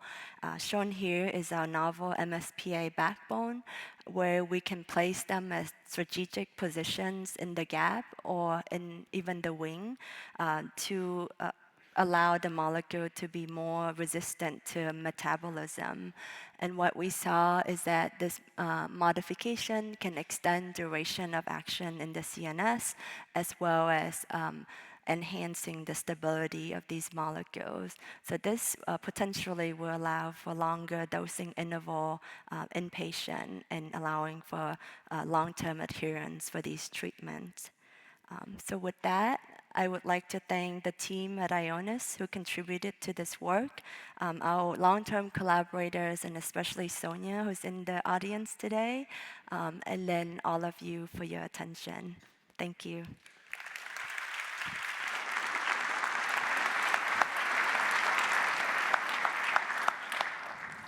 Are there any questions? Anastasia. Come on, I have to. So fantastic data and clinical progression. So you're clearly working on CNS and oligonucleotides in CNS. And as Brad gave a talk yesterday, and he indicated that in 2025, Ionis is open to different modalities, including siRNAs. So in your experience, if you need to silence the cytoplasmically expressed mRNA, what is a better modality for durability of effect and potency, gapmer antisense or siRNA? Yeah, so we kind of treated this as sort of a modality agnostic approach in our screening paradigm. So currently, as you mentioned, we have the capability to test siRNA. So for every given target, we really wanted to evaluate the potency and durability of both ASO and SI and pick the best modality for a given target and disease indication. So for a cytoplasmic mRNA in CNS, what do you think will be, in your experience in 2025, what is a modality which usually gives you better silencing and duration of effect? Yeah, because again, right, I think with ASO, the advantage is, I understand that the cytoplasmic targeting, right, but there's also that pre-mRNA component of the gene that the ASO can target. So I think it really depends on again, in our candidate screening, which is the modality that give you that ideal potency. And obviously, we have to balance it with also tolerability. So it's maybe remain tuned to see what we're going to share. So you're not going to answer. It's okay. Okay, very nice talk.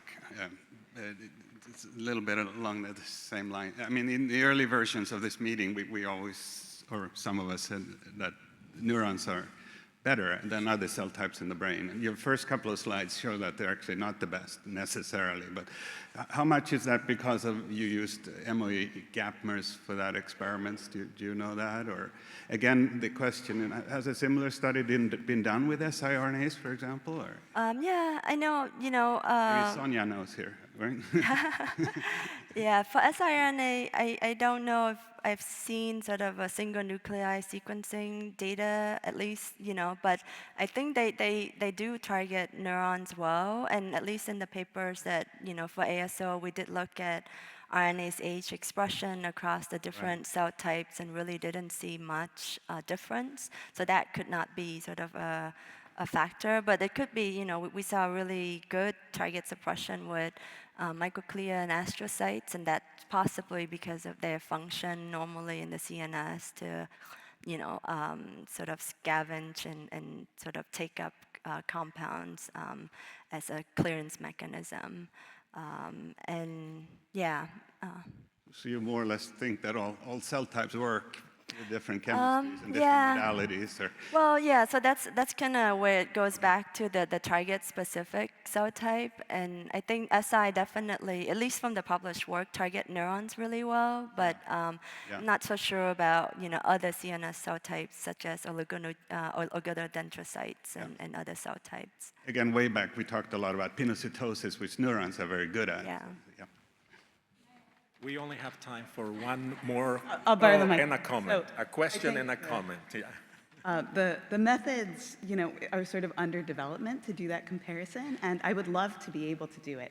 I think it's tricky because that single cell work that we did with the ASOs, we were working from frozen tissue and we were sequencing nuclei. So to be able to retain enough cytoplasm to do the comparison is a thing that's under development right now. But other people who are thinking about this and working on this, we would love to chat because I think it's really important. So I had two questions, but I'll restrict it to one. We can talk later.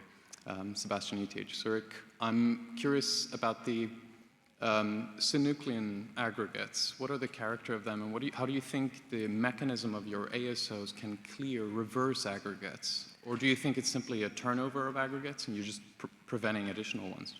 Yeah, so that's what our thinking is, because the aggregates require the endogenous protein to form more aggregates, and then as they spread, right, so then in the cells that they're spreading to, they also require that endogenous protein. So by turning off the production of the endogenous protein, we think we're allowing for the endogenous, again, proteasomal and then autophagy system to clear those existing aggregates. So we think of it as a sort of equilibrium between the aggregates, and if you turn off the production, you should allow the endogenous system to clear them. Okay, thanks. Mine is related, I promise. So did you see a point at which you could not get rid of the aggregates, like if you try to treat later and later? Yeah. I mean, we definitely experimented that with prion disease, where you saw the sort of the progression of the disease, and that's definitely So one thing that I didn't touch upon is for prion disease, the earlier the treatment, the more impact that you see. But we do experiment until 2 weeks before the mice die, and there we actually didn't have any efficacy, and that's because we require the RNA to go down right before we can have an impact. So basically there was effect but not complete clearance.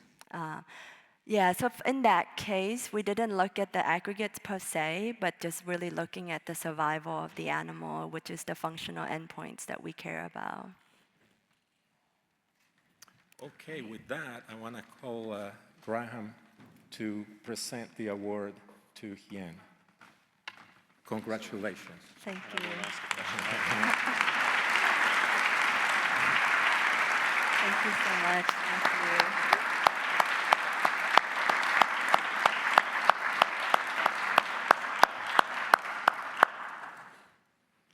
Thank you. Well done. Thank you. Okay, we're going to extend the award lecture with extended nucleic acids. So it is my pleasure to present the 2 Paper of the Year awards. These awards honor the most impactful papers in the field of oligonucleotide therapeutics. There are 2 categories for this: the basic research paper for a topic relevant to oligonucleotide therapeutics, and the late discovery paper, which recognizes a large preclinical or clinical study topic relevant to our field. So the Paper of the Year award for the basic research category, if we could have a picture of, there we go. It's a publication on work led by Ken Yamada and Anastasia Kuroda at UMass Medical School. This work has resulted in multiple patents, several of which have been licensed by leading biotech companies. The award lecture is going to be presented by Ken, someone who I have been following his career path quite closely and proudly. And he's actually now a tenure-track assistant professor at the RNA Therapeutic Institute, RTI, where he develops novel chemistry platforms to enable oligonucleotide therapeutics in challenging extrahepatic tissues. So it's my pleasure to present you to Ken Yamada. Yeah.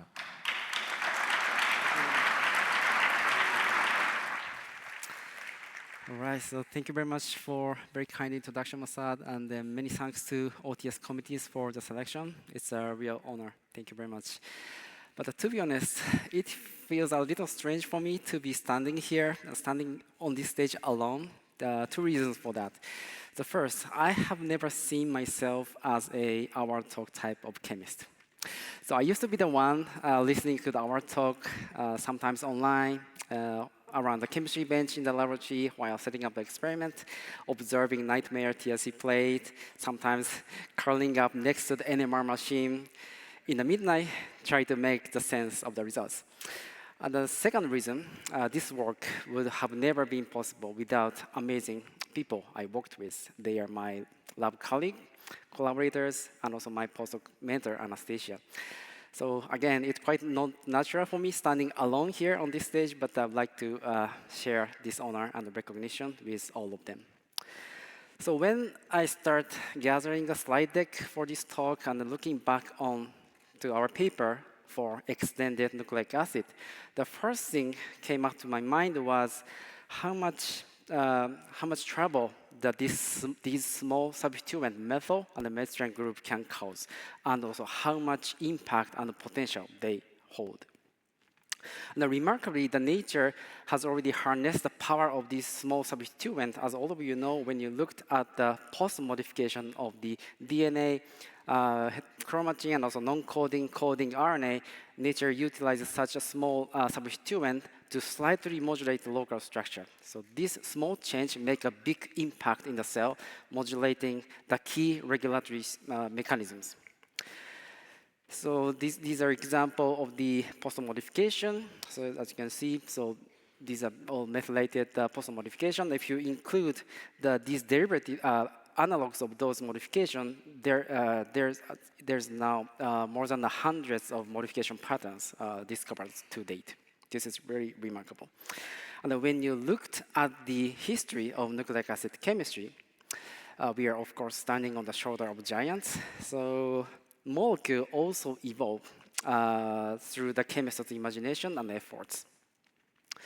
So these are representative methylated or methylene-modified artificial nucleoside analogs. So most of the paper is coming from the Piet Hadovijin's group, and also Masad's group, and so many paper from Manos, and also Manos group, and also Punit Sesu's group, and also Professor Obika and Professor Asanuma's group in Japan, so demonstrating that the positioning of this small substituent significantly impact structural behavior and also in vivo behavior of oligonucleotide. What we have done in the paper is very simple. We studied on this artificial nucleic acid, but we incorporated single methylene moieties in between phosphate and ribose sugar moiety. So in the paper, we demonstrated that this kind of backbone modification significantly improved metabolic stability, improved the plasma PK, and also in vivo duration of effect. So I'd like to shortly visit the data shown in the paper, but before that, I'd like to step by the story behind the paper. So our motivation in the research is very simple. So as all of you know, and also Mano very nicely lectured us in the context of legacy of their Dr. Stick. So phosphorothioate significantly stabilized oligonucleotide, transforming unstable RNA molecule to metabolically stable RNA medicine. So as a grandchildren generation of the Dr. Stick, so we would like to follow up their study. We wanted to further stabilize the phosphorothioate modified stable RNAs to further extend the duration of effect of siRNA in vivo. So initial attempt was exploring this class of, we call it phosphonate backbone, which consists with carbon-phosphorus linkage, which should be chemically and also enzymatically stable backbone. So we published out this internucleotide BP modification. But in the context of this phosphonate exploration, we start to get interested in this unique phosphonate, which consists with CPC backbone, which should be ultimately stable backbone. Actually, this idea was not coming from myself, coming from my mentor back in my postdoc time, Anastasia. So one day Anastasia told me, can you make this? And then I thought this is interesting, so I said, sure, yes, let's try that. And then we started the phosphonate project. But this was the start of the nightmare. So more than a year of effort in singles, right? So we were able to synthesize this phosphonate-linked dimer nucleotide here, but the total yield was less than 0.01%. It's very tough. I intentionally showing this kind of crude slide to encourage like a student, younger student or postdoc who might be in the similar situation now. You'll be okay. So and then these slides I also show the completely same slide in the lab meeting after a year of effort. So we were able to synthesize, but only 80 mix. This is still crude material, as you can see in the phosphorus NMR. 80 mix of the phosphonate dimer nucleotide from cumulatively 400 grams of starting material. So I showed it in the lab meeting, and then my dearest postdoc mentor, Anastasia's reaction was, Yahoo! Yahoo, period. So synthesis yield was low, and the reaction yield from my PI was also not impressive. So, and then I have to, of course, I was postdoc, so I need to think about my career. So I have to decide whether we should start over the synthesis to scale up the compound or consider something alternative project. So I decided to stop the project at that moment, and then right before closing a notebook, I look back on the synthesis scheme I tried to climb up, and then I noticed some very unique nucleoside-like synthetic intermediate as shown here. So let me clean up the structure. They are there. They are the single methylene inserted nucleoside. So we now call it as extended nucleic acid because the backbone is single carbon extended. So of course, all of chemists, once you come up with some interesting structure, you also check the SciFinder to see who has studied this kind of molecule. And of course, this was not a novel compound. So we are standing on the giants, but sometimes legends choke new generation. So many people has already studied this kind of backbone. So for example, this paper used the extended backbone for this as a synthetic intermediate. Also, Dr. Yogesh Sandeep's groups has already synthesized DNA oligonucleotide that consists extended backbone to study the thermal stability of this molecule. But the study on the impact of extended backbone onto the siRNA potency has never studied in the field. So this kind of fact make me slightly convinced to initiate the project. So first question is how Argonaut behave against this backbone modification. So to address this question, we conducted single XNA walk along entire siRNA fully chemically modified, 2' methylfluoro modified guide strand, and also passenger strand, as shown here. So we characterized IC50 of each siRNA strand and also corresponding non-XNA siRNA strand. We were lucky to have the very excellent research associate Jill Kayachi. She is now in the Duke University in a PhD course. So she conducted this XNA walk in vitro study. So a lot of information here. We show same data in the paper, but like long story short, so single extended backbone incorporation significantly impact siRNA potency in position-dependent manner. So one of the most important discovery here is that the full compatibility with the 3' end of the guide strand. So this is actual dose response. Sometimes we see enhancement of XNA, but sometimes we see completely same IC50 as the control compound. So next question is how this extended backbone XNA interact with Argonaut-2. So the question is, does this interact with PAS domain or just floating in the solution? So we were very fortunate to be able to collaborate with Dr. Ian McRae's group in Scripps Research Institute. So Ian and Luca Gibert characterized the crystal structure of the Argonaut-2 in a complex form with guide strand modified with 3' XNA. So this is the structure. I don't go detail, but the answer is yes. 3' X, you see the extended backbone here, right? So extended nucleic acid can accommodate into the PAS region. So this is very impressive data for us. So this is not published data, so we would like to publish in the future as a mechanism paper for the XNA. Okay, so next question is how about stability against RNA degradation? Because we are modifying 3' end was compatible, so 3' end is the most labile part of the FDA-approved siRNA drug, so we were interested in how this backbone stabilizes the molecule. So we conducted 3' exonuclease resistance, and also for the curiosity, 5' exonuclease resistance as well in the test tube. So this is the data we shown in the paper. Figure on the left is, figure on the left is the 3' exonuclease resistance, and then if you can appreciate that compared to the phosphorothioate, XNA without phosphorothioate significantly enhanced 3' exonuclease stability.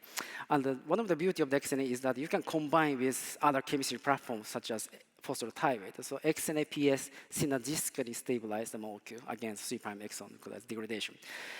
XNA does also a good job in the context of 5' exonuclease, as you can see here. So far, the take-home message here is that 3' and XNA modification can significantly stabilize against 3' exonuclease without compromising siRNA risk function. So next question is how this translates to the in vivo context. So we inject the siRNA with XNA modified siRNA and then conduct in vivo PK/PD studies. And the control structure we utilized was the fully chemically modified siRNA with terminal phosphatide modification with the DCA conjugate, which was studied by former postdoc Annabelle Biscon. She was one of my best postdoc colleagues back in postdoc time. So what she found was that in the context of asymmetric siRNA strand, DCA conjugate gave profound, great extrahepatic and extrarenal distribution profile. So if we use this conjugate, we can study the impact of XNA. In the single batch of experiment, we can study the impact of XNA, not only hepatic, on the kidney, but also other tissues in a single batch of experiment. So the experiment was very simple. To this control compound, we just swapped 3' and the nucleotide, something like this. So molecular weight-wise, you have 2 additional methylene linkage at the 3' end. How this insertion behave? So we inject the compound with 10 mg/kg dosage and then collect the blood to do plasma PK study. And also, after 2 weeks time point, we sacrifice mice to do tissue accumulation study. So this is the data we show in the paper. This is a plasma PK. As you can appreciate, XNA-modified siRNA significantly improved plasma PK profile. So this means more siRNA exposed to the multiple tissues during the circulation, which nicely translates to the tissue accumulation level at the 2 weeks time point. You can appreciate significantly enhanced tissue accumulation level. So next question is, how about longer time course? So we injected the same compound with same dosage and sacrificed mice at the 1 month time point. So after 1 month, we still see the benefit of XNA. We see significantly enhanced retention of the siRNA in each tissue, which nicely translates to the mRNA silencing level. So as you can see here, blue one is a control, red one is the XNA modified one. So one of the excitement here is the kidney silencing. So sometimes we see difficulty in the kidney gene silencing, so we explore a bit more around the kidney. We select this target expressed in a different region of the kidney. So we see overall some substantial mRNA silencing level, but we consider there is plenty of room to improve. So we are now working more onto the kidney. So now we teamed up again. So now we have a new amazing postdoc, NHS postdoc Katia, and also Chiming from the Singapore. So Katia is actually my biology boss. So she's boosting many projects already. So and also Chiming is a great chemist. So he is also a sharp guy. So I'm pretty sure you will see them more often in the community. So stay tuned. Okay, so back to the kidney stuff. So next question was, if you remember, I showed the 3' exon stability in the test tube. So how about in the tissue? So we inject the compound with and without XNA, and then collect the tissue, and then run the mass spec. And Sam, and then amazing assistant professor, he was my past postdoc colleague, Chi, and Chi's student, Ben, helped this study. And we also did the metabolite analysis of the liver. So this is a kidney metabolite analysis. This is a control without XNA. So you see still residual full length, but the major product was N-1 through N-3. So you can see these metabolites. This is all degraded guide strand. On the other hand, if you have 2 XNA at the 3' end, you see substantial enhancement in terms of metabolic stabilities. You see full length of the guide strand even after 1 month as a major product. In the liver, we see the same trend. So Chi actually nicely compare 1 XNA versus 2 XNA. So non-XNA compound, you see the degradation here. But the 1 XNA, you start to see stabilization. And if you have 2 XNA, you have more stabilization effect. So this phenomenon was very reproducible. We also test in the context of GANAF, and we see same trend in the context of 2 nucleotide overhang siRNA. Okay, so the rest of the slide, I'd like to show where we are. So I must mention this amazing work from Hassan Fakir. I think he showed this work last year in the OTS. He is also my friend, also my amazing postdoc colleague. So he conducted systematic optimization of the siRNA scaffold for the muscle targeting and myostatin. And then in this study, he see reproducible XNA's benefit in terms of mRNA silencing level with the significantly longer duration of effect here. So I highly recommend, amazing work. So you can just Google this way, so you can easily, you have to type this way, okay? you can easily find his paper. I highly recommend this paper. Okay, so last few slides, I'd like to show step by the CNS program. So how about XNA impacting the CNS? So we conducted this work with Chantal. She is also an amazing colleague in the lab. So we use divalent siRNA, and we just simply add 2 XNA here, and you can appreciate the enhancement of the potency in multiple regions. And then one of the beauty of the RNA medicine is the information drug. You can reprogram on demand. So we target the SOD1 gene. So this was led by anaesthetician Professor Bob Brown at UMass. So compared to the FDA-approved drug, optimized divalent siRNA significantly enhances mice survival rate. And then if you add XNA, you can further boost the survival rate. And then last but not least, the very important study, and the most advanced CNS program was led by Eric and Sonia from Broad Institute. They optimized the structure and then characterized XNA-modified divalent siRNA was the best performer in the context of prion target. So now this program is starting the first-in-human clinical trial. So I really hope their success in the future. I'm pretty sure they will be successful. All right. So XNA. So once you develop one chemistry platform, application is not limited to the single RNA modalities. You can expand to the many modalities. So we are actively working on these kind of different modalities under the collaboration. So that's the most important slide I would like to show.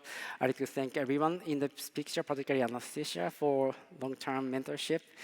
And also, I need to mention Vignesh Charihana. He joined the project in the middle and then till the end. So I discussed a lot with him. So his intellectual contribution and also experimental contribution was very huge. I'd like to thank them.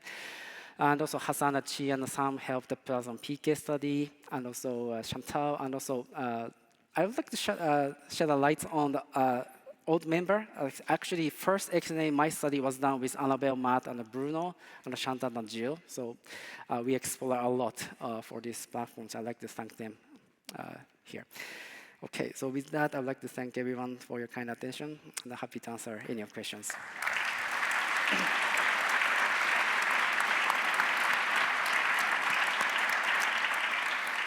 So we have time for one question. So Steve, go to the podium. Yeah, thank you. Teamwork, thank you. So I want to call upon Anastasia to come to the podium for receiving the award. You're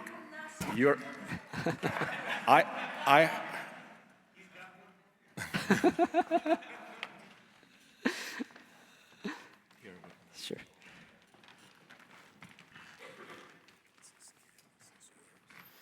Just for clarity, I seriously say this is 99% cap. I appreciate it, but you were at yes. So come on here.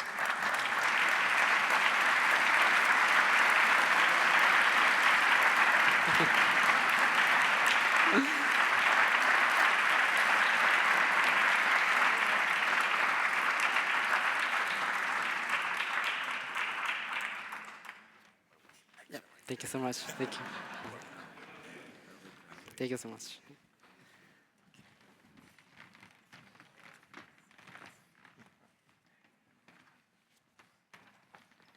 Okay.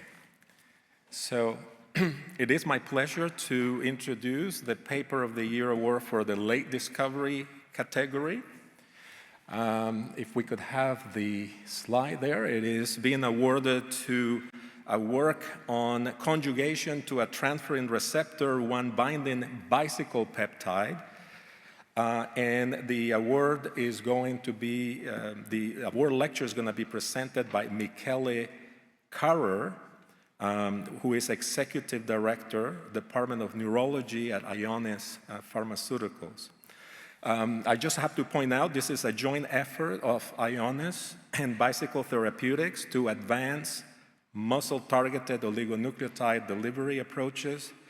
And this work was jointly done with a large number of groups, but Michael Ostergaard as a co-first author of this publication.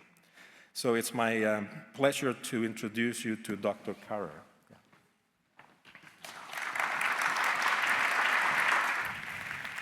Okay. Thank you, Mazad. Good afternoon. It is my great pleasure to be here today on behalf of both Ionis and Bicycle Therapeutics to present the work that we have done in partnership to improve the potency of antisense oligonucleotide therapeutics in skeletal muscle and heart. In 2025, the joint efforts from Ionis Pharmaceuticals and Bicycle Therapeutics resulted in the publication in Nucleic Acid Research of this paper, Conjugation to a Transferrin Receptor 1 Binding Bicycle Peptide Enhances ASO and siRNA Potency in Skeletal and Cardiac Muscles. So on behalf of my co-authors and myself, of course, we are honored to receive the Paper of the Year award in the Late Discovery category. We are thankful to the OTS committee for this recognition and the opportunity to present this work here today. So antisense therapeutics are uniquely suited to tackle the monogenic diseases that affect the skeletal muscle and heart using either splicing modulation approaches or RNase H-mediated degradation of toxic target mRNAs. There are several well-characterized examples. Some of them are shown here in both tissues. However, while antisense oligonucleotide therapeutics distribute broadly after systemic administration, they accumulate preferentially in liver and kidney, much less so in skeletal muscle and heart, as you can appreciate also from this whole body autoradiography of a rat dosed by subcutaneous injection with a radio-labeled ASO. So the distribution and activity of ASOs and siRNAs in skeletal muscle and heart needed to be improved to enable their broad therapeutic applicability. In this context, the cellular uptake of oligonucleotide therapeutics we know can be enhanced by their conjugation to ligands that bind to specific cell surface receptors. In particular, the transferrin receptor 1, or TFR1, is a highly recycling receptor that is abundantly expressed on the surface of myofibers and cardiomyocytes, where it undergoes constitutive endocytosis to transport transferrin-bound ferric ion inside the cell.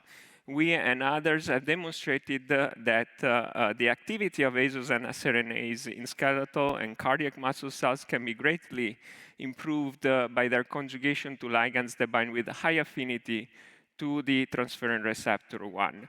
In fact, a binding of a ligand-conjugated ASO, what we call a LICA moiety, to the transferrin receptor facilitates their productive uptake inside myofibers and cardiomyocytes via TFR1-mediated endocytic processes. And I want to point out that various classes of ligands have been engineered for binding to the transferrin receptor 1 and incorporation in these LICA moieties. These range from full-size monoclonal antibodies to antibody fragments or Fab to small peptides. In this arena, to initially demonstrate the potential of the TFR1 LICA approach, for human applications, we generated the humanized mouse model that expressed the human transferrin receptor 1 under the control of the mouse endogenous TFR promoter. And these human TFR knock-in mice enable us to screen various ligands for the cognate human receptor in the context of LICA molecules. So to first validate the TFR1-based LICA strategy, we injected the human TFR knock-in mice with a well-characterized ASO conjugated to a benchmark Fab, an antibody fragments that binds to the human transferrin receptors. And as you can see in the graphs, we demonstrated that the conjugation of the oligo to the Fab significantly improved the activity compared to the unconjugated oligo, which is in orange in the graphs, both in the skeletal muscle, quadriceps shown here, and in the heart of the human TFR knock-in mice. Antibody ligands, while they provided the initial validation, they come with some limitations. And these limitations are often linked to their large molecular size. As you can see from the values in this table, The antibody ligands are large and they increase the total dose of drug that needs to be administered to patients. Therefore, the selection of smaller ligand with optimal biophysical and biochemical properties is a crucial aspect to maximize the potential of the TFR muscle-like platform.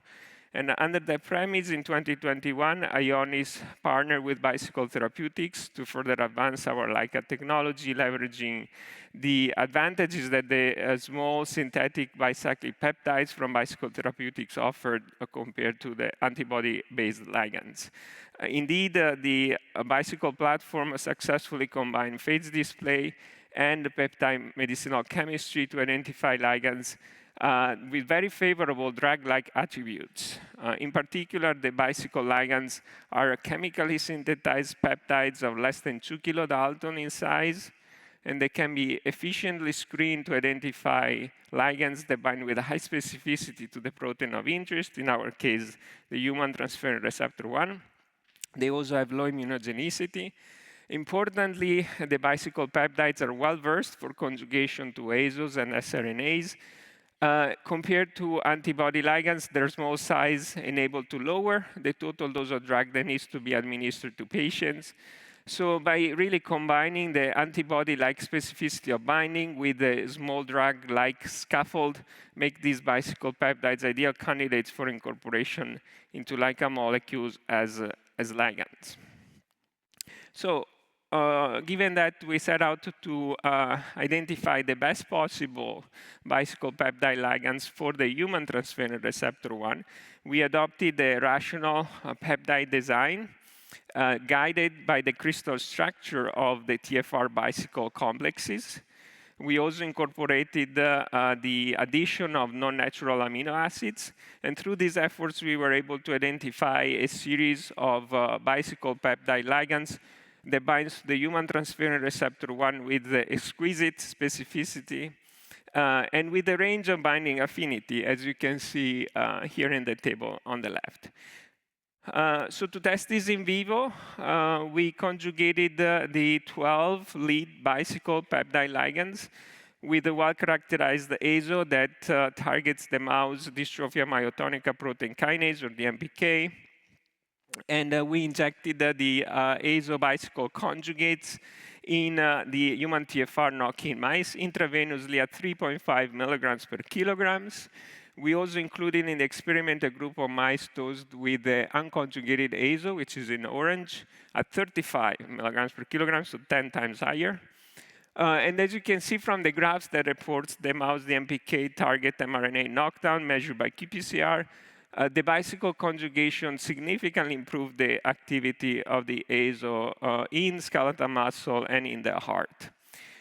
In particular, one peptide, Bicycle 17901, which binds to the human TFR with a high affinity, resulting in the most robust azo improvement in activity. And this was true in both in the quadriceps muscle and in the heart of the human TFR expressing mice. Interestingly, in the wild-type mice that, of course, do not express the human TFR receptor, the activity of the Bicycle conjugated azo is similar to the unconjugated oligo, and this is in contrast with the marked increase in activity measured upon Bicycle conjugation in the human TFR expressing knock-in mice. And this is also an observation that's very consistent with the notion of a facilitated azo delivery to muscle mediated by a specific a human TFR-mediated endocytic mechanism. So to further validate our lead Bicycle peptide 17901 and to also more precisely calculate the fold improvement in potency compared to the unconjugated oligo, we performed this dose-response experiment where we injected the human TFR knock-in mice with unconjugated DMPK azo in orange or with the same oligo conjugated to Bicycle 17901 in cyan. You can appreciate from the graphs here that reports once again the target DMPK mRNA knockdown in skeletal muscle and heart, here different skeletal muscle groups. There is a shift towards the left of the potency curve that is reflective of a 8-fold or more improvement in potency upon Bicycle conjugation. The small molecular size and the favorable biophysical properties of the bicycle peptides allow also for another important advantage, that is the possibility of dosing the conjugates subcutaneously. And to prove that in vivo, we performed this experiment where we injected the human TFR knock-in mice either intravenously in cyan or subcutaneously, that's in purple curve, with the bicycle 17901 conjugated azo. We also injected mice with the unconjugated oligo in orange. You can see from the graphs that both route of administration of the bicycle conjugates results in those responses, very potent target knockdown measured by qPCR in different muscle groups, quadriceps and gastrocnemius, shown in this slide, and in the heart. And both route of administration result in a significant improvement in activity compared to the unconjugated oligo. We also demonstrated that the bicycle TFR-like platform works very well for sRNAs too. In this experiment, we injected the human TFR knock-in mice intravenously with a bicycle 17901 conjugated HPRT sRNA. We also injected mice with the same sRNA conjugated to a lipid. Once again, from the graphs, the reports the target knockdown measured by qPCR in different muscle groups and in the heart, you can appreciate how the bicycle conjugation improve the potency of the sRNA by 3 to 7-fold in the different muscle groups and in the heart. To gather a more granular understanding of which cell types, which types of myofibers are reached by the TFR-like platform, and how the platform improves activity of azo in these different cell types that, in this case, compose a gastrocnemius muscle, we performed also histological analysis and single nuclear RNA-seq analysis. In this experiment, we injected the human TFR knock-in mice intravenously with a well-characterized azo that targets mouse MALA1, which is ubiquitously and abundantly expressed non-coding RNA. So we injected the mice with unconjugated oligo, or a bicycle 17901 conjugated version of it. You see in the left panel the histological analysis. These are histological section of gastrocnemius muscle. Here you see how the bicycle conjugated azo results in a very robust knockdown in the myofibers, in the myonuclei, so corroborating the results that we observed by qPCR in the bulk tissue, and I just shown you. The single nuclear RNA-seq also further corroborated both the histological readouts and the bulk tissue qPCR by showing a very significant improvement in activity of the bicycle conjugated azo in the myonuclei compared to the unconjugated oligo. Importantly, this improvement in activity was conserved and present in all the different types of myofibers that compose the gastrocnemius muscle, such as 2B, type 2A, and type 1. Lastly, we also demonstrated that the bicycle 17901 conjugation to a MALA1 azo and an HPRT sRNA results in a very robust target knockdown in the skeletal muscle and the heart of non-human primates. I want to point out here that our lead bicycle 17901 has a 10-fold lower binding affinity for the cynomolgus receptor compared to the human TFR receptor. But despite this difference, once again, we were able to measure this very significant target knockdown both in the skeletal muscle and in the heart of the non-human primates. We also performed histological analysis using MALA1 ISH, in situ hybridization, or HPRT immunohistochemistry to demonstrate that, once again, we have a very robust, excellent knockdown in key cell types of skeletal muscle and heart, including myofibers and cardiomyocytes in the non-human primates.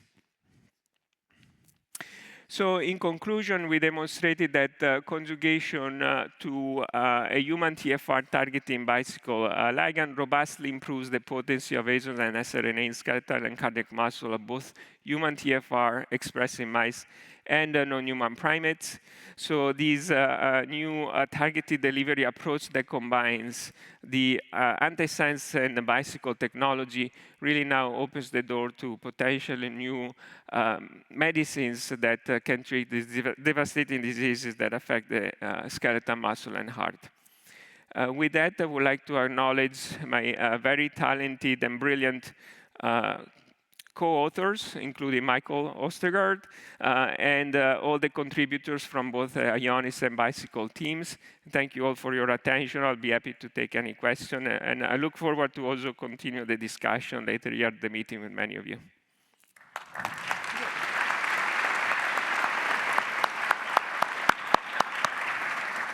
David?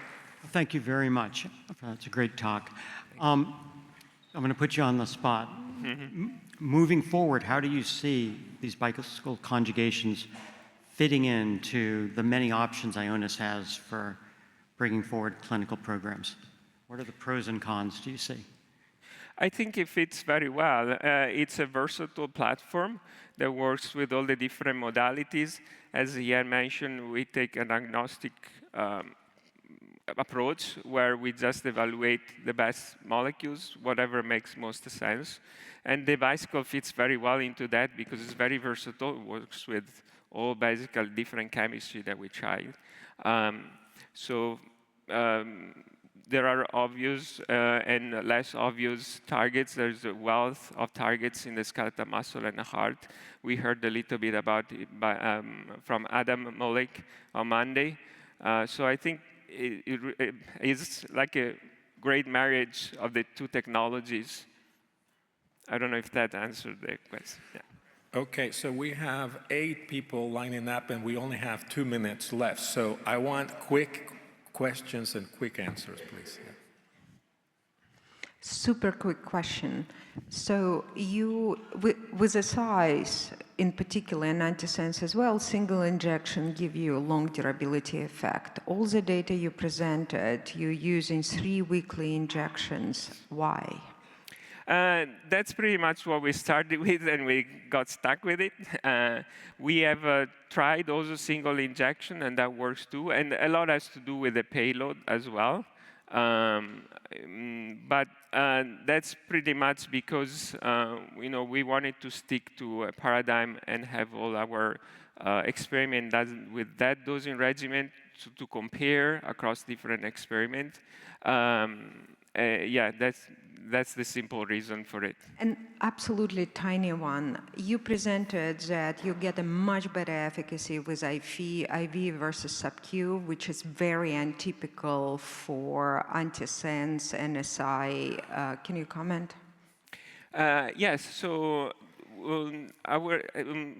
as I shown, the bicycle conjugation for both routes, sub-Q and IV, works very well. For siRNAs works excellently as well. Depending also on the chemistry of the payload, maybe you get more distribution to the liver that can affect. But the subcutaneous route, we see it pretty much both in mouse and non-human primates works very well for bicycle conjugated SIs. Okay, we're going to take 2 questions only, and because we're going to have to go for lunch, but I do recommend that, he's signing autographs anyway after the talk, so you can come and ask questions. So 2 more, please. I'm sorry about that. Yeah. Thank you for the data. I'm Shoham from Axolabs. You showed fantastic in vivo efficacy with respect to the siRNA conjugates, but for the ASOs, there was one ASO attached to the bicyclic peptides. Are you thinking about attaching more than one ASO, namely say 2 ASO to the bicyclic peptides? And can they be also dual targeting in the context of the architecture? Yeah, this is a good question. We are not planning to attach more than one oligo at this time to one bicycle. The dual conjugation, yeah, is an interesting idea. We haven't explored it yet, but it will make sense in the context of muscle on others. As a possibility, once again, the bicycle platform is quite flexible and offers that possibility, so it will be interesting to explore. Okay, one last. Thanks, Eric Kohler from Roche. So I was wondering if you have looked at plasma PK profile and if you have an understanding of stability of your conjugate. Yes, yeah, we looked at plasma PK profile. In this case, with a simple bicycle ASO or siRNA conjugate, is really driven by payload. So it's within few hours, it's cleared from the circulation. In terms of stability, we looked both at the stability of the bicycle and the conjugate. Of course, there is that phosphate binding between the bicycle and the xylamino oligo. That's the point of cleavage, which suspect happens once enters the endosomes. That I think that it's stable. It happens in a few days. So by a week or 2 weeks, when we look at the tissues, the bicycle is separated. We measure the unconjugated oligo. And we also performed, in terms of the bicycle itself, plasma stability assays. The different bicycles have different stability, but in the range of 20, 30 hours in that assay. All right. Thank you. So it remains for me to thank you, Michele. Thank you. Oh, okay. Thank you.